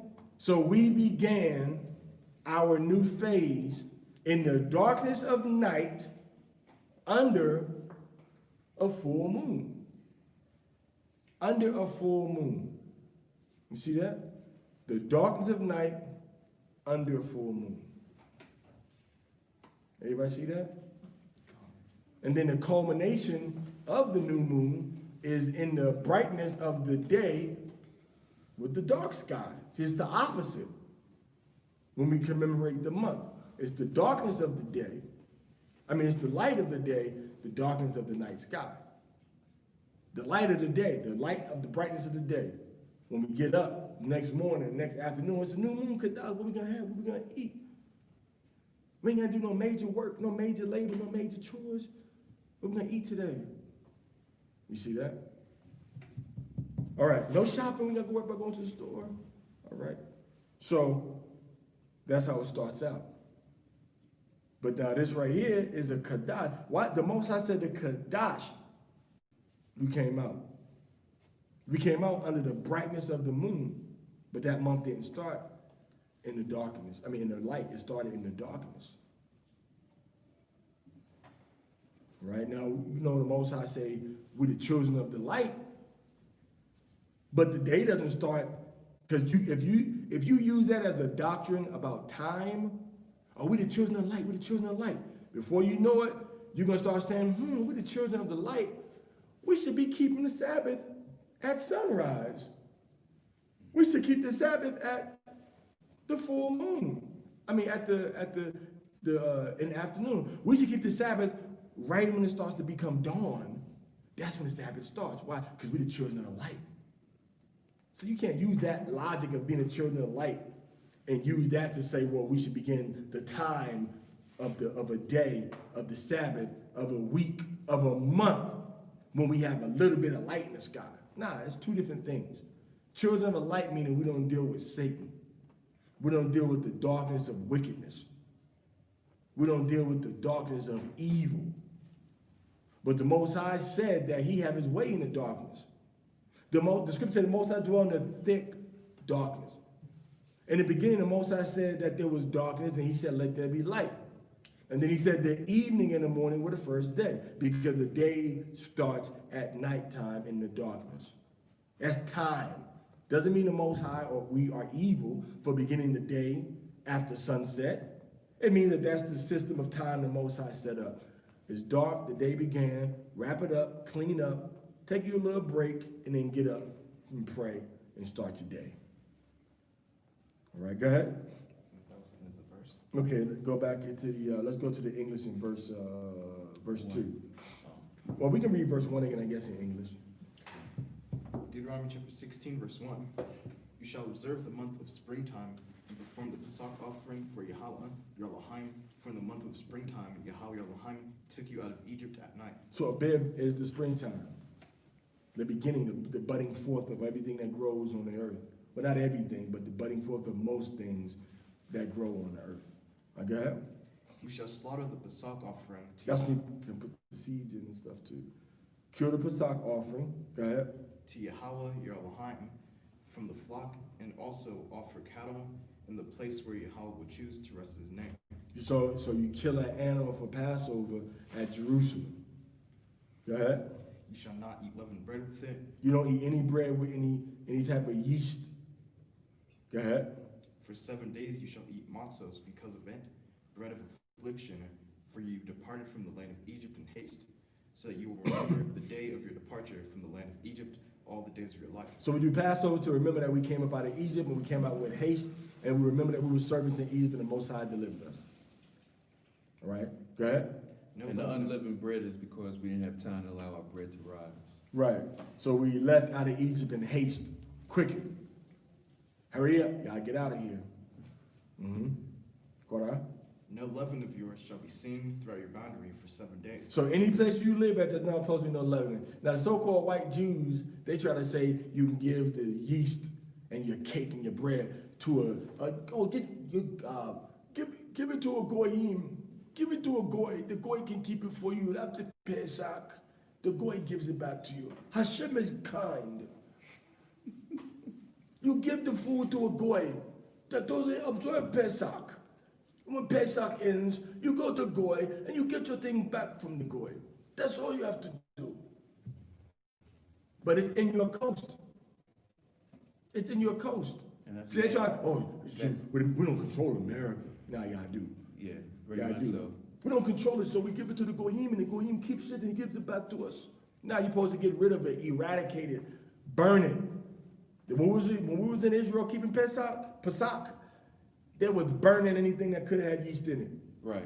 It was a burn party, arson city. You're the Carson City? This was arson city. They was burning any and everything they thought could imagine had yeast in it. Wherever they wanted to burn it at too. Burning bread, burning In the alleys, on the at streets. the parks. In the parks. Had a burn central. Everything was getting burnt up. All right? Burn parties. So you must put up any yeast in any of your coasts. No leavened bread, right? Seeing any of your coasts. Go ahead. so that you will remember the day of your departure from the land of Egypt Right. all the days of your life. Mm-hmm. No leaven of yours shall be seen throughout your boundary for 7 days. Well, did you finish the? Okay, go ahead. Nor shall any of the flesh that you slaughter on the afternoon before the first day remain overnight until morning. So the afternoon before the first day. Did everybody hear that? Listen what it says. He said the afternoon. Well, let's look at it over here. It says, because they putting slick stuff in there. The first day at evening, all right? Which you sacrifice on the first day at evening. All right, so you sacrifice it according to Josephus, the Israelite historian that wrote in the first century, and he lived during the time that the Romans attacked Jerusalem. And he was a general in the army. So he wrote that that the Passover sacrifice usually took place starting from around 3 p.m., which is about the 9th hour, which is the same hour that Yahushua gave up the ghost, right? About the 9th hour gave up the ghost. And it was darkness upon the whole earth. Upon that whole land, there was darkness, remember? Everything fell to dark light. Why didn't the Most High make it be a bright, sunny day when Yahushua died? Because the Most High was marking the beginning phase of his relationship with Yahweh through the sacrifice of Yahushua in the darkness. Because now it's a new start. It's a new beginning for you. Everybody understand that? And then once Yahushua rose up, bing, everything was bright and shining. Bing! It was bright and shining. The tomb and the angels was shining bright, right? But when that beginning started of Yahushua being crucified in death, it was in the darkness. Same thing with Genesis, it was in the darkness. Same thing with the Sabbath, it was in the darkness. So don't get into the new moon, now you want a little teensy, wincy, incy, beansy light. But the Sabbath is all dark, right? The Sabbath is all dark. The day begins all dark. The week, Sabbath being over, all dark. First day starting now. Amount of light. Nah, there's no light. It's total darkness to begin. So the Most High said what? The Most High said, what you sacrifice, what you eat as that Passover, you cannot, it has to be eaten or burnt up before the sun rises. Go ahead. You may not slaughter. If we'd have chosen another light, why did the Most High say, well, nah, eat it until the afternoon? You see that? The Most High said, well, I want you to eat all of this while it's still dark. Even though we are the children of light, the Most High said, I want it to be over before the light comes. I want it to be over before the light comes. It said what, Ariashon? It says, on the first day, it shall not remain until what? It remained overnight until morning. That means before you get into that, Nashap, right? Before you get into that Nashap phase, meaning before the light of the sun starts to come over the horizon, you got to be rid of all of your Pesach meat on that first day as the sacrifice, mind you. Not as you in captivity trying to eat this lamb to be compliant with the law, but you ain't doing a sacrifice. And you want to stay away from doing anything that has a semblance of you doing it related to or you doing it because of the sacrifice. Now, go ahead. You may not slaughter the Pesach offering in one of your cities that Yahweh your Elohim gives you. In Hebrew. In verse 5. Thawakal, Lazabak, Ath, Hapasak, Ba'akad, Sha'aryakan. You said Ba'akad? Khan. Is it Akkad or Akkad? Akkad. You sure it's not Akkad? Khan. Okay. You sure? It's a Ra'ash? It's not a Ra'ash, it's a Dalah? All right, so you should not sacrifice it in one of your gates. Go ahead. Asherah. Which Yahweh. Alahayakah. Your power. Nathan. Lakah. Gives unto you. So you should not kill. All right, your Passover, the lamb, the Passover, within any of the what is it, Sha'idiyakam? Within any of the gates, within one of the gates. Let me see that. Where?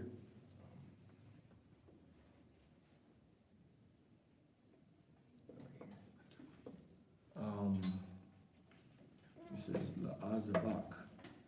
No, it's La'a Tawakal Lazabak. Shall not kill to consume, to kill to sacrifice. All right. Av Hapasak, the Passover. Ba'akad, yes, it's Ba'akad. In one Sha'id Yakar, one of your gates. All right. So just any old gate is what it's talking about. All right, you can't just kill the Pesach and sacrifice it any way you want to. Go ahead. Except at the place that Yahweh your Elohim will choose to rest his name. You can only kill to sacrifice the Pesach at Jerusalem. All right.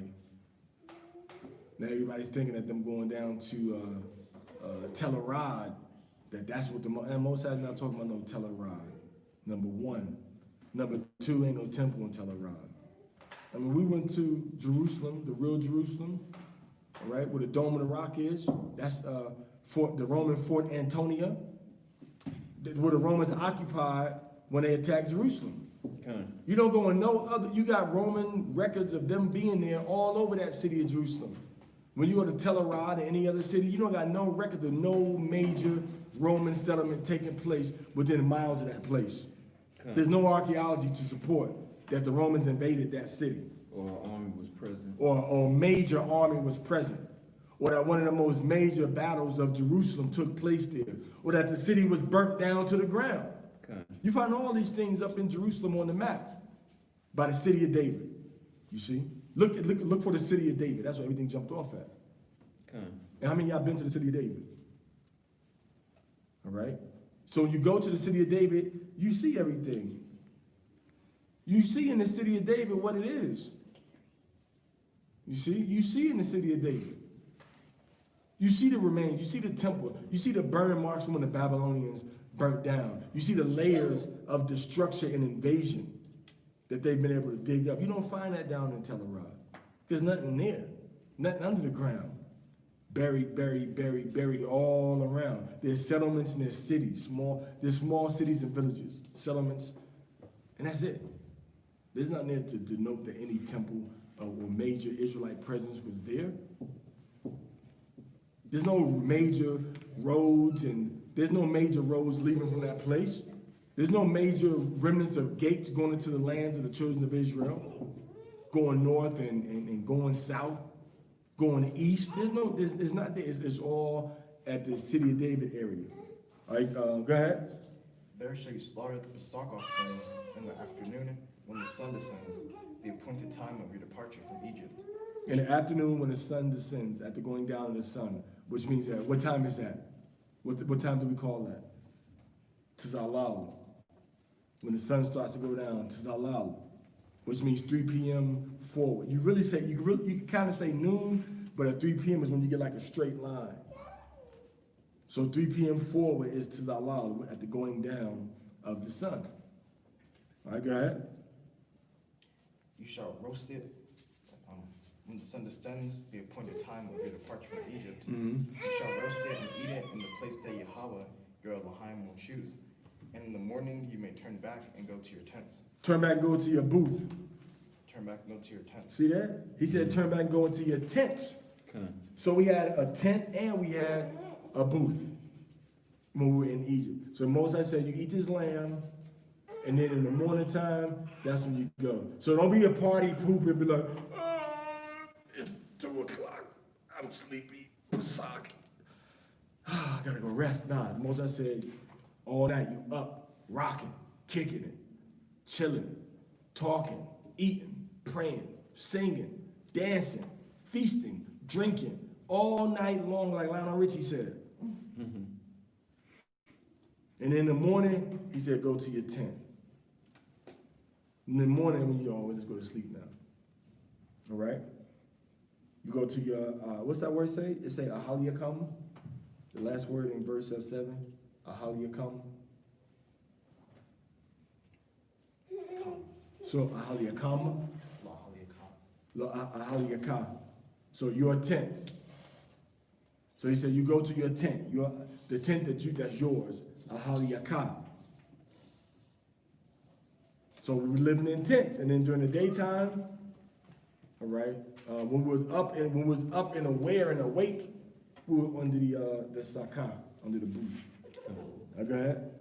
For a 6-day period you shall eat matzos, and on the 7th day shall be an assembly to Yahweh your Elohim. Okay. So 6 days you have to feast. Then the 7th day you have to feast. And you have a holy day unto Yahweh. The 1st and the 6th day were holy convocations. Okay. I mean the 1st and the 7th day. The 1st and the 7th day were holy convocations. Go ahead. You shall not perform labor. No work can be done on them days. Go ahead.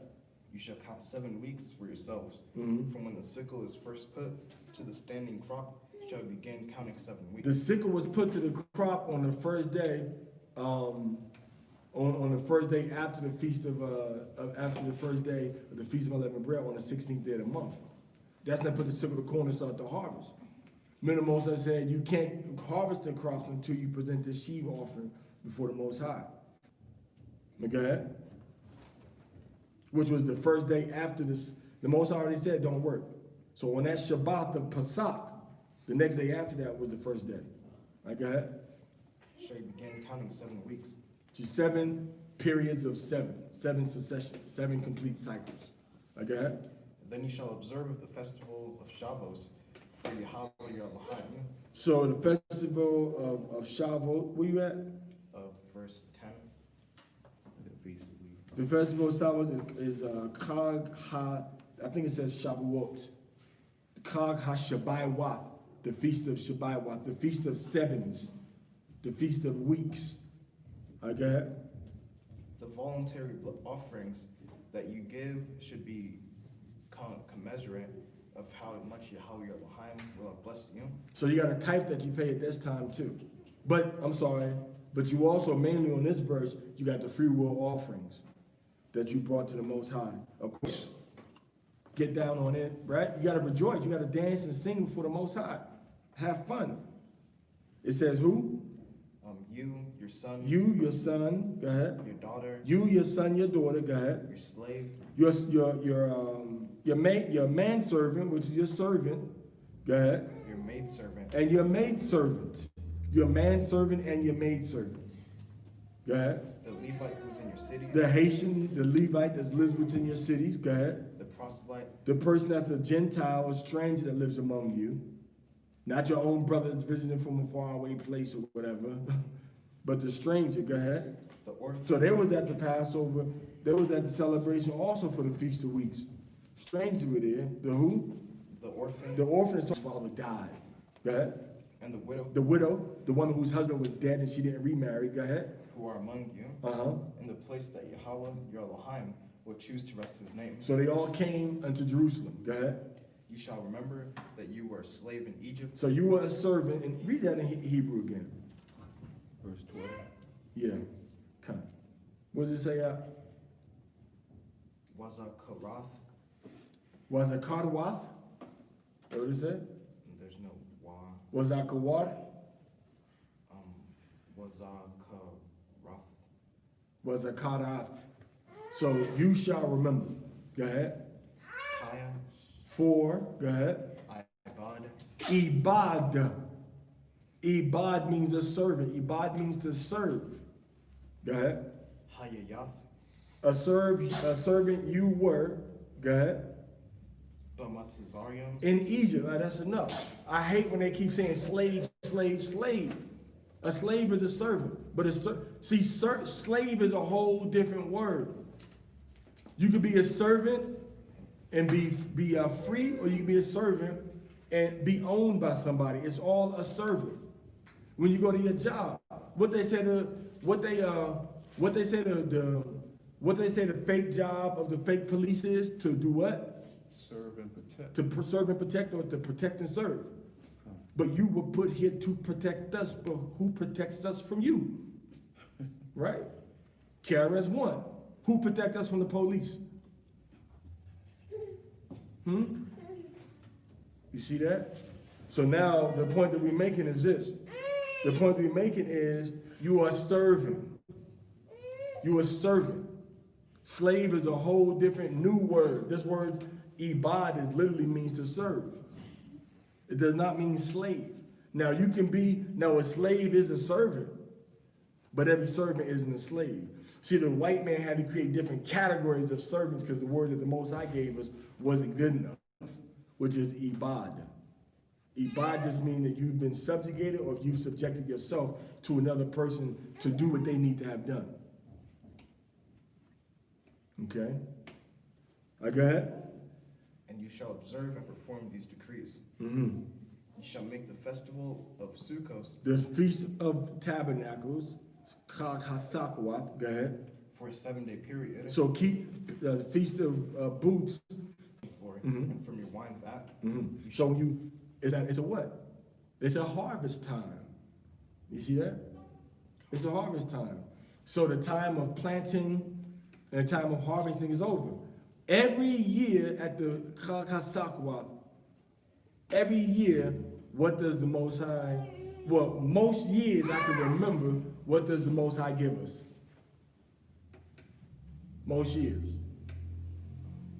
Rain. Almost every year, rain. Noticeable change in the rain, right? Noticeable change. Noticeable change in the weather. The rain, more rain comes down. More rain comes down. During Chag HaSakwath, then we get rain. And then, on top of that, you may have tropical storms or the tropical depressions that pass through at that same time period too, adding rain to the normal rain that usually comes. You see? So every year, the Most High says, I want you to observe this Feast of Booths. So you got to build a booth. All right? You got to build a booth. You got to dwell inside that booth for 7 days. Go ahead. You shall rejoice on your festival, you, your son, your daughter, your slave, your maidservant, and the Levite, the proselyte, the orphan, and the widow who are in your cities. So the Most High is saying it is always inclusive of people outside your family. You got the Levite. You got the Gentile stranger. There's Gentile by blood, all right? And then you have the widows, and you have the orphans, the fatherless, is the better way to put it. And then you have the Levite. That's within your gates. You see? Go ahead. A 7-day period shall you celebrate to Yahweh your Elohim, in the place that Yahweh your Elohim will choose. So 7 days you celebrated in the land of Jerusalem. But now we know when we read the book of Tobit, that Tobit was keeping the feast of weeks in where? In Nineveh, outside Jerusalem. So we know once we were taken from Jerusalem, we kept the feast in our captivities. Tobit is the example of that. Go ahead. Read the book of Tobit. Start from chapter 1. Go ahead. For Yahweh will bless you in all your crop and in all your handiwork, and you will become completely joyous. So that's why the Most High took us out of that land of Israel, because He was blessing us when we were there. Got spread all over the earth into different nations, and began to serve them, and began to bless them. Brazil, Mexico, and America are international powerhouses in certain areas globally. Look at what Mexico is exporting: bananas, guayabas. Well, I know bananas and oranges and lemons and avocado. They're in the top 4 internationally. Brazil is the world's top producer of steel. Brazil. And then we can get into America. What's America exporting? You see, that's where everybody comes to do business at. Okay, NASDAQ and the Dow Jones Industrial Average and Wall Street. Right, then we get into Fifth Avenue, right, Madison Avenue, 42nd Street and First Avenue, where the United Nations is. All the places where Israelites were sent. The place got life. It's lively there. All right? Well, we were brought in great numbers. That's why England and America are the way they are, because they brought Israelites there. Right? And that's why Russia and Turkey is the way they are, because they didn't bring a lot of Israelites there. They brought Israelites, not a whole bunch. That's why it's kind of That's why it's kind of blah in those places. Oh, Russia. Right. Oh, nice building. Okay, see y'all later. Oh, you got the little eggs with the woman? Oh, it's cute. Oh, you got vodka? Terrific. Okay, go ahead. 3 times a year shall all your males appear before Yahweh your Elohim. So even though the Most High says rejoice with your families and stuff, He said it's mandatory for all males to come 3 times a year. Go ahead.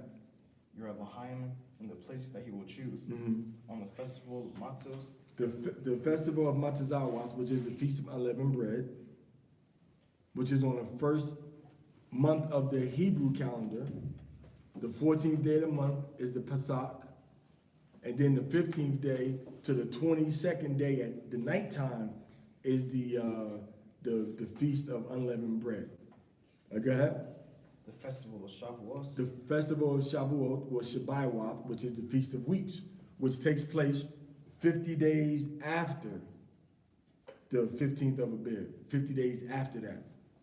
Go ahead. And the festival of Sukkot. The festival of Sukkot, which is Sakwath, which is the Feast of Tabernacles. Go ahead. And he shall not appear before Yahweh empty-handed. Make sure you bring your harvest. That's when you bring different types in there. Go ahead. Everyone according to what he can give, according to the blessing that Yahweh Elohim has given you. All right, so you bring according to the blessing that Yahweh has given you. All right. So that's on the Torah portion. Where we at for the portion of the Haftarah? 1 Kings 8:54 to 1 Kings 9, verse 1, Solomon's prayer.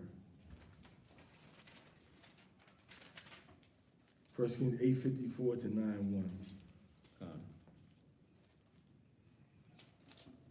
8:54? That's the end of Solomon's prayer. He started praying like in Well, 40 something, didn't yeah, like 48.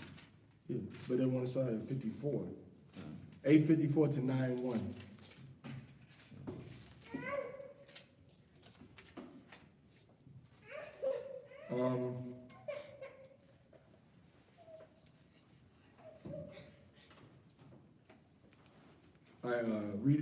Read it with him. Read it with him. Go ahead. 8:54. But we read it from here. All right.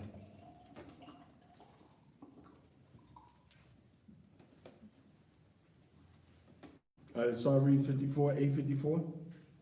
He might come.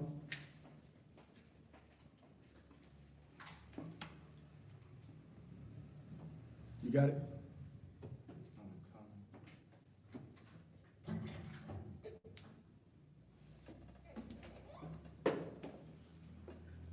If you got it, just go ahead and start reading it, and whoever don't got it can catch up.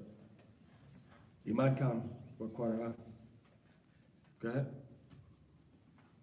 And it was so that when Solomon had made an end of praying all his prayers. Yeah, this prayer was asking that you protect us and forgive us wherever we go in our captivity. And that we always pray toward Jerusalem. If it was an Israelite or a stranger that wanted to come and worship the God of Israel and submit themselves unto him, that he also be allowed to pray toward Yerushalayim and for the Most High to hear his prayer also. Okay? Now this was, this was in the time of Solomon when we had enemies all around us. Get that from her, please. All right, go ahead. Supplication unto Yahweh, he arose from before the altar of Yahweh. So he was praying at the altar of Yahweh where the animals were killed and sacrificed. He arose, go ahead. From kneeling on his knees with his hands spread up to heaven. So he was praying with his knees on the ground and his hands were like this. He was kneeling before Yahweh with his hands up like this, praying. And this is one of the common prayer postures. On your knees with your hands up. Sometimes you get on your knees and you put you bend your back like this. So your rear is up and your head is down like this. Submitting yourself and bowing down to the Most High, to Yahweh. Go ahead. And he stood and blessed all the congregation. So he stood up and blessed the congregation. Go ahead. Blessed Allah with a loud voice saying, Go ahead. Blessed be Yahweh that hath given rest unto his people. Blessed Allah. Well, we can't say that right now, can we? Nope. Most High gonna give us rest pretty soon, though. Go ahead. According to all that he promised, there hath not failed one word of all his good promises, which he promised by the hand of Mashah, his servant. He's talking about that wisdom of The Most High was prospering our ways. Our enemies didn't bother us. Go ahead. Yahweh our Elohim be with us as he was with our fathers. Let him not leave us nor forsake us, that he may incline our hearts unto him to walk in all his ways and to keep his commandments and his statutes and his judgments which he commanded our fathers. So we would worship Yahweh and obey him, plain and simple. Even though Yahweh Shah has come, we still have to obey and do what he said to do. He didn't send the Son so that the Father would be erased. He sent the Son that the Father would be established. We established the law. Romans chapter 3, verse 31. Do we make void the law through faith? Yahweh forbid. Yea, we established the law. My words wherewith I have made supplication for Yahweh, be nigh unto Yahweh our Elohim, day and night, that he may maintain the cause of his servant and the cause of his people, Yahshua, at all times, as the matter shall require. So Solomon prayed that Yahweh help us any way we need help. Go ahead. That all the people of the earth may know that Yahweh is Elohim, and that there is none else. Let your heart therefore be perfect with Yahweh our Elohim, to walk in his statutes and to keep his commandments, as it is this day. So he said, walk and obey the Most, walk in Yahweh and do what he said to do. Go ahead. And the king and all Yahshua with him offered sacrifice before Yahweh. Somebody asked me before, well, where is it about anybody but the Levites being the intercession or mediating or for Yahweh? You know, some question like that. But here we see clearly that the king is making a sacrifice to the Most High. The king. On behalf of the people. Was Solomon from the tribe of Levi? No. But he's making a sacrifice like Levites do, right? So we already see that the Most High allows the tribe of Judah and the kings of Judah to make sacrifice before him. And Yahushua is from the line of King Solomon. And he is a king. He is a king. And he made the sacrifice of himself. What greater sacrifice can you make? Go ahead.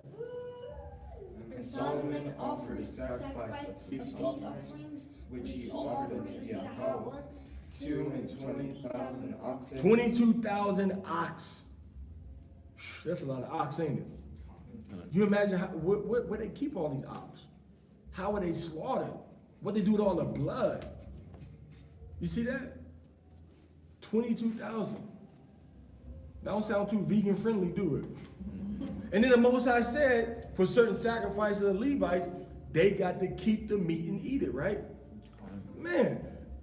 So certain times the Most High commanded the Levites, they had to eat meat. Come on, man. Y'all Israelites need to back off and back down with this whole vegan, vegetarian. Eat meat in moderation if your body is weak. Eat meat in moderation.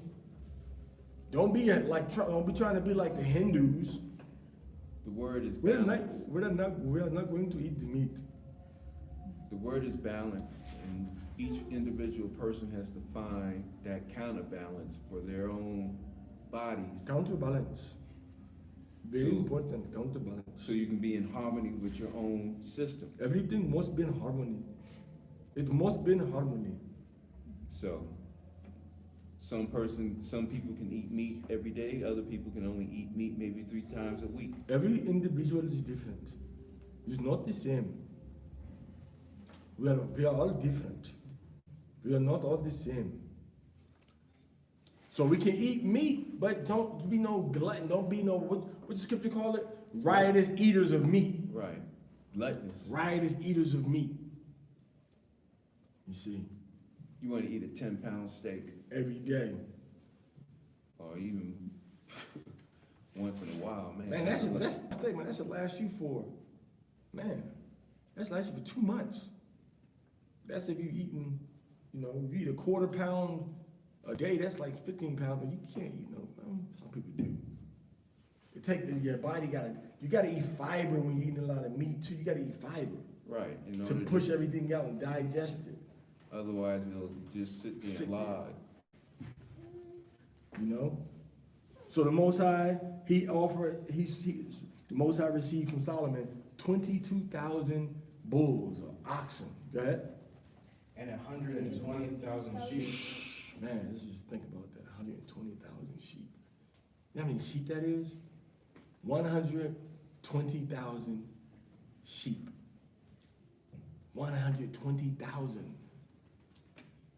You don't even know 120,000 people probably. 120,000. Now you know 20,000 people probably, maybe not.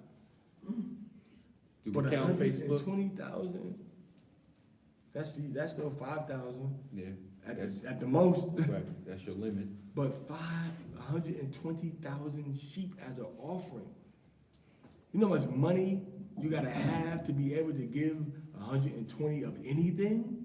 Man. Give me 120,000 pencils and see how much money you're gonna spend. Okay, go ahead. So the king and all the children of Yashala dedicated the house of Yahweh. This was the temple being dedicated. Go ahead.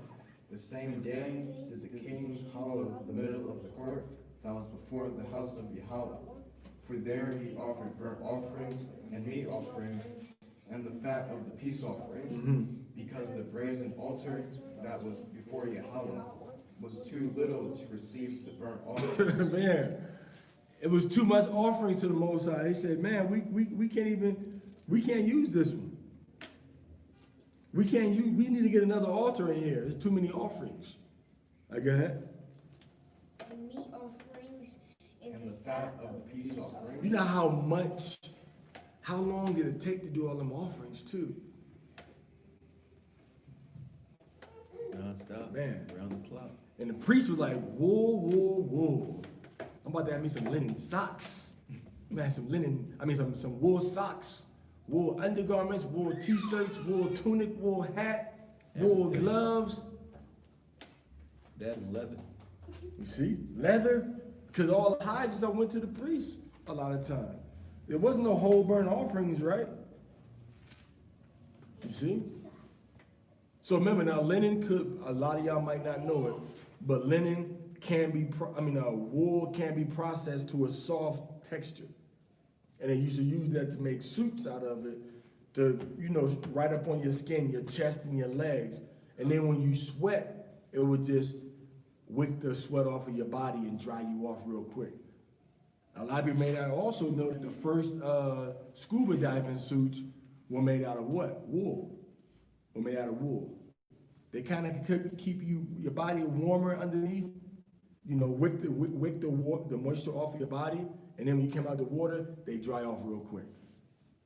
So the priests, they got a lot of wool and a lot of leather. Man. Boots, shoes, Boots, sandals. man, coats. All the Levites had a shearling. All the Levites had fleece lamb jackets, fleece lamb robes. Okay, go ahead. And at that time Solomon held a feast, and all Yashala with him, a great congregation. Listen to this one, go ahead. From the entering in of Hamath. So from the entering of Hamath, which means that the whole where Gaza Strip is, and where Hamath is at going, go ahead, we're gonna read it, go ahead. Unto the river of Egypt. So Hamath up north, I believe Hamath is over by, ain't that like the whole Syria, Turkey border? And then the river of Egypt is going down by Gaza. From the Nile River all the way up to the Euphrates. I believe that's by the Euphrates. So let's pull up the Euphrates River, right? Pull up the Euphrates River. Let's find Hamath real quick.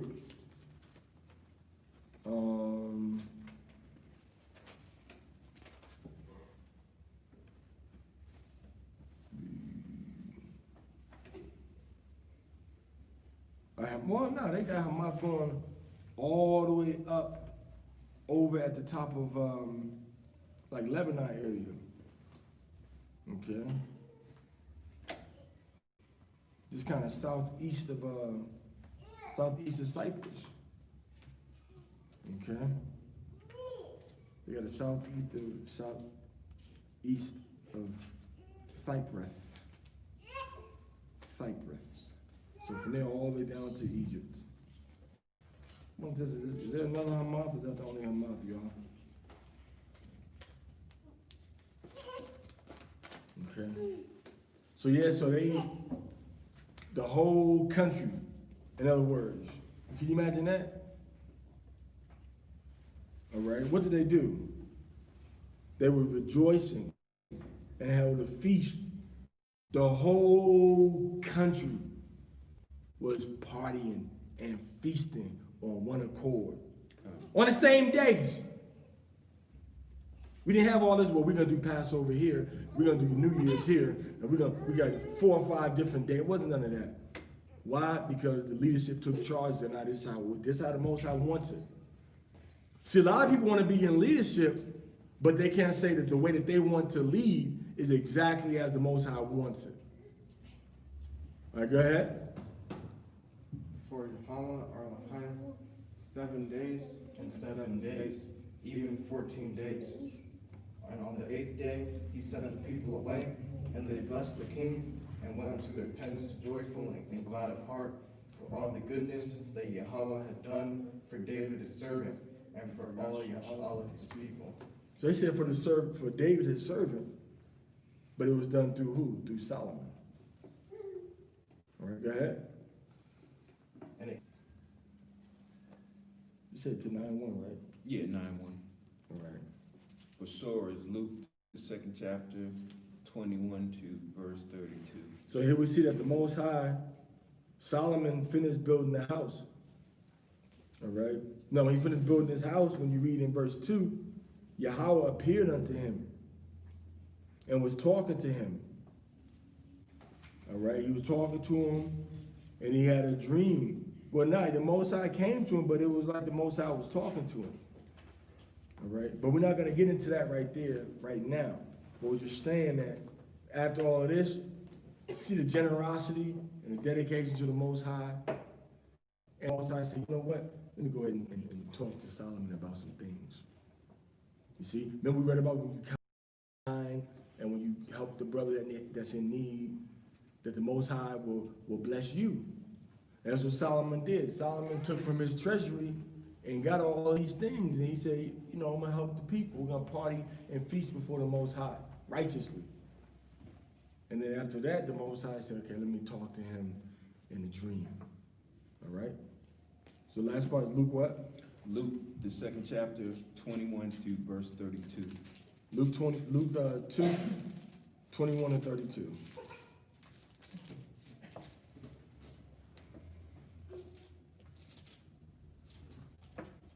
Luke 2, 21 and 22. Let's read that. 21 to 32? Come. Let's read that. And when 8 days were accomplished for the circumcision of the child, his name was called Yahushua, which was so named of the angel before he was conceived in the womb. So it's showing that he had to be conceived before he was conceived. Conception is a two-party process. All right? And when the days of her purification, according to the law of Moses, were accomplished, they brought him to Jerusalem to present him to Yahweh. Because it was the firstborn that we read about.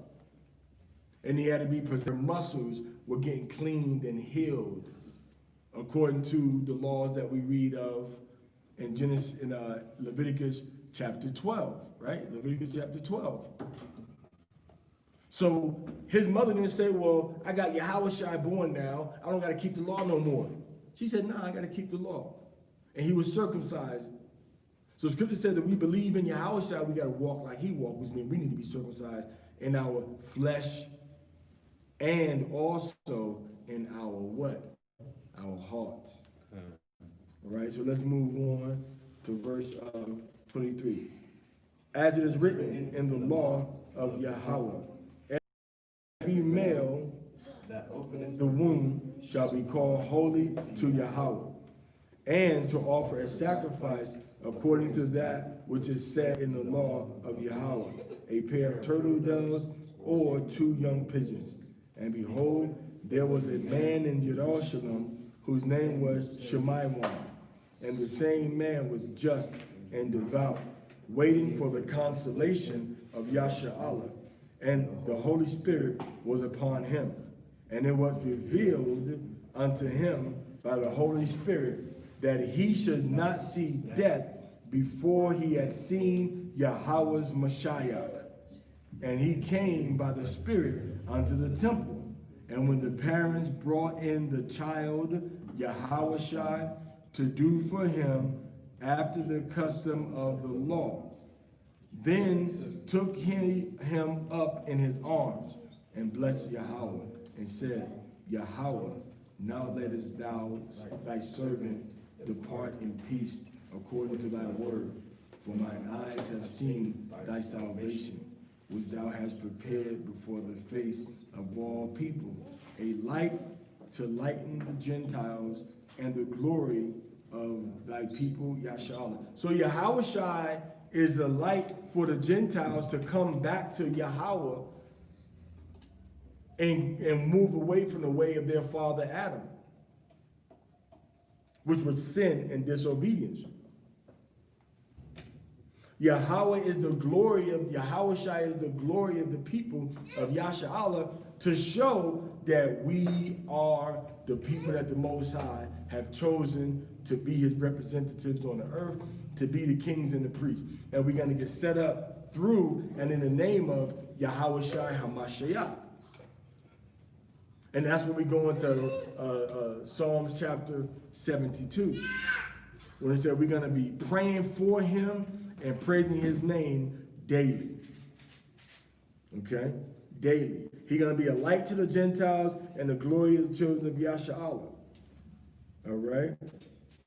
The salvation which was prepared before the face of all people. All nations going to benefit from the death of Yahushua, because that's what you got when you go into Revelation, when you go into Genesis chapter 3, verse 15, it's talking about Yahushua.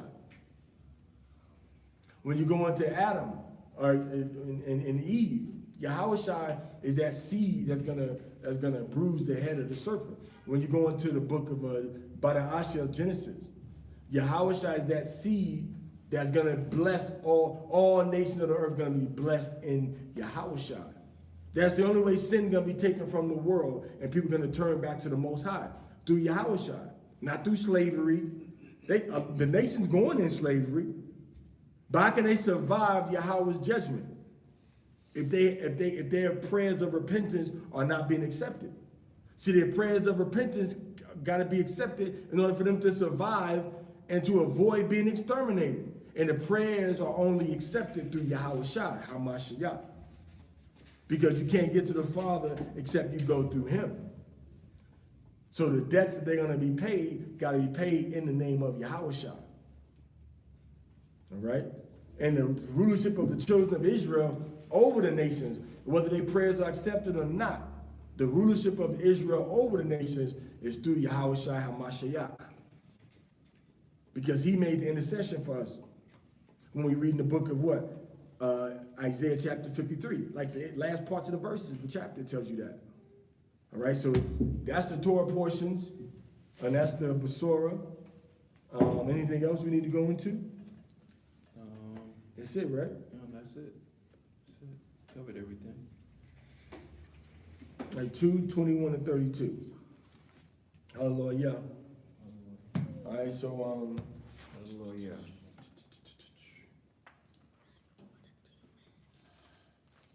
let's I guess let's do that Aleinu.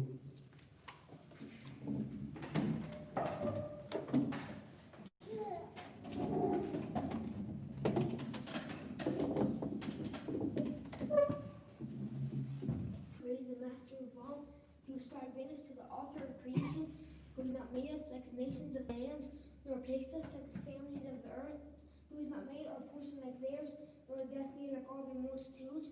For they who should vanity and emptiness and pray to God who do not say, will we bow and worship Thank the Spirit of Kings, the Holy One, blessed be He, who extends the heavens and establishes the earth, whose throne of glory is in the heavens above, whose harmless presence is in the highest heights. He is our highest, there is no other. Truly, He is our King, there is none else. As His reign is to around, He shall know and take joy this day. They house that are higher and the heavens above, and earth below, there is no other. Bashem, Yahushai, Hamashiach. Amen. Amen. Any other praise we need to offer?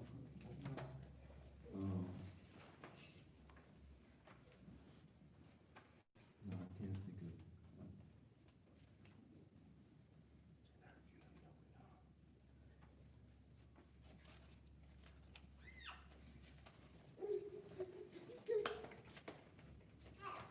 Yesharia.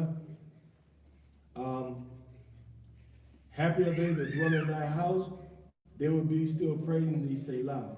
Happy is that people that is in such a case. Yea, Asharia is that people whose Alahaya is Yahweh. I will extol thee, my Alahaya, O King, and I will bless thy name forever and ever. Every day will I bless thee, and I will praise thy name forever and ever. Great is Yahweh, and greatly to be praised, and his greatness is unsearchable. One generation shall praise thy works to another, and shall declare thy mighty acts. I will speak of the glorious honor of thy majesty, and of thy wondrous work, thy great goodness, and shall sing of thy righteousness. Yahweh is gracious and full of compassion, slow to anger, and of great mercy. Yahweh is good to all, and his tender mercies are over all his works. All thy works shall praise thee, O Yahweh, and thy saints shall bless thee. They shall speak of the glory of thy kingdom, and talk of thy power, to make known to the sons of men his mighty acts, and the glorious majesty of his kingdom. Thy kingdom is an everlasting kingdom, and thy dominion endureth throughout all generations. Yahweh upholdeth all that fall, and raises up all those that be bowed down. The eyes of all wait upon thee, and thou givest them their meat in due season. Thou openest thine hand, and satisfiest the desire of every living thing. Yahweh is righteous in all his ways, and holy in all his works. Yahweh is nigh unto all them that call upon him, to all that call upon him in truth. He will fulfill the desire of them that fear him. He also will hear their cry, and will save them. Yahweh preserveth all them that love him, but all the wicked will he destroy. My mouth shall speak the praise of Yahweh, and let all flesh bless his holy name forever and ever. But we will bless Yahweh from this time forth and forevermore. Hallelujah. Hallelujah. Bashem, Hashem. Yahushai, Yahushua. Hamashiach. Hamashiach.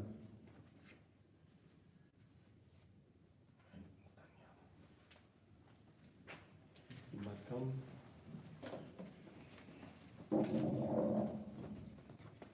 That's it. Freedom.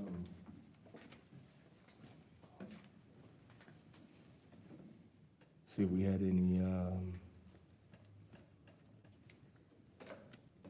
you can come up over here.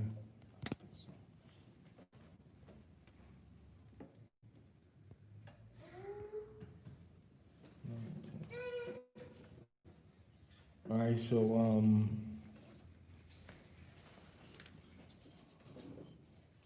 anything over here?